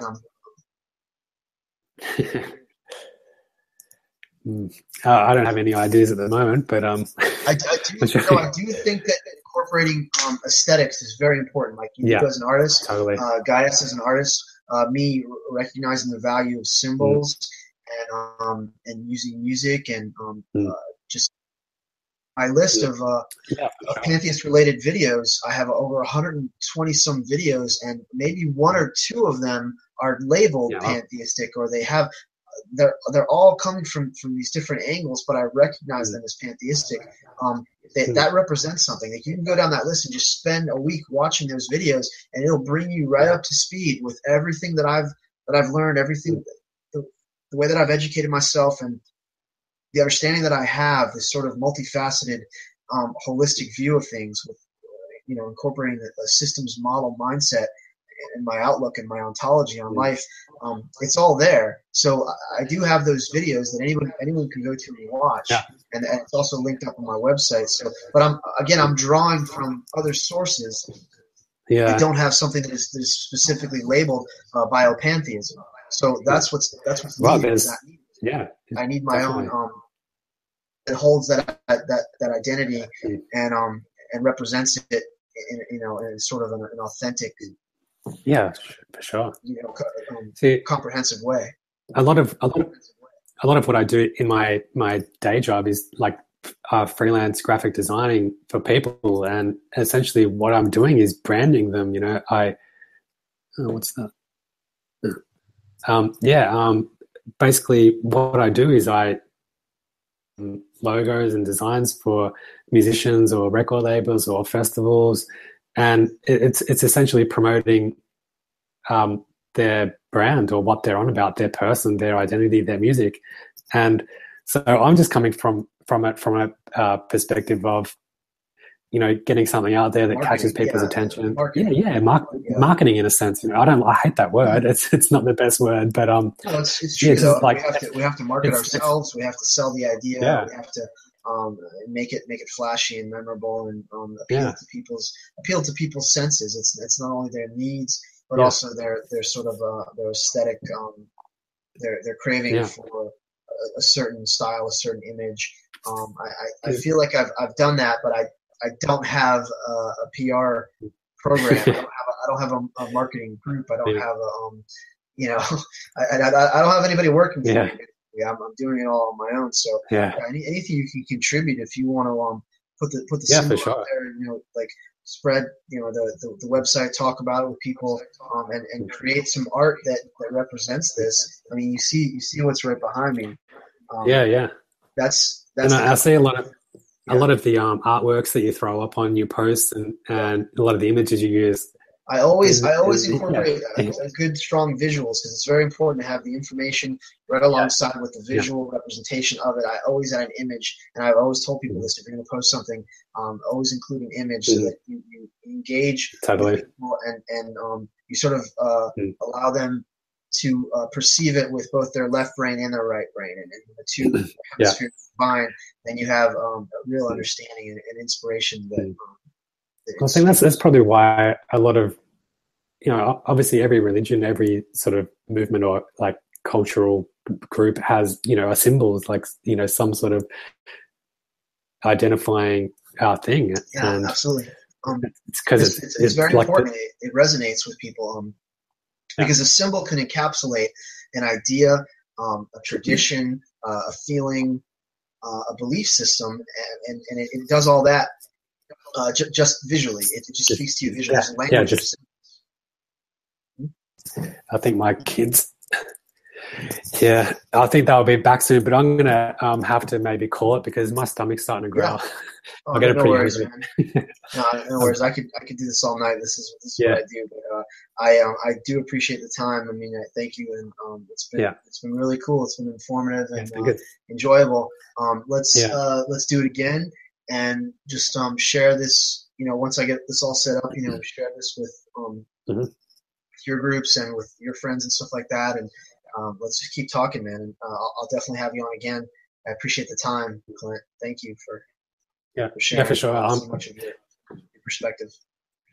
Yeah, glad we finally got there after so many attempts. This is something long in coming. We're trying to get this together for a long time, but it's totally possible. So just let's keep in touch, man, and cool.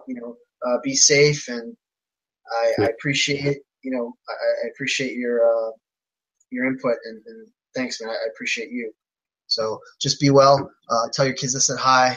Yeah. And let's just keep in touch, man. Okay. Thanks for your time. Will do, man. Yeah. Thanks for having me on. And I'll cheers. See you. Yep. Have a good night. Thank you, brother. Bye. This is our source. This is our life. This is who we are.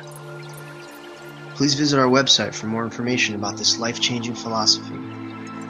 You can also join our Facebook groups by following the links provided in the description box below, and find fellowship with others who share these same ethics and ideals. Whoever you are not alone.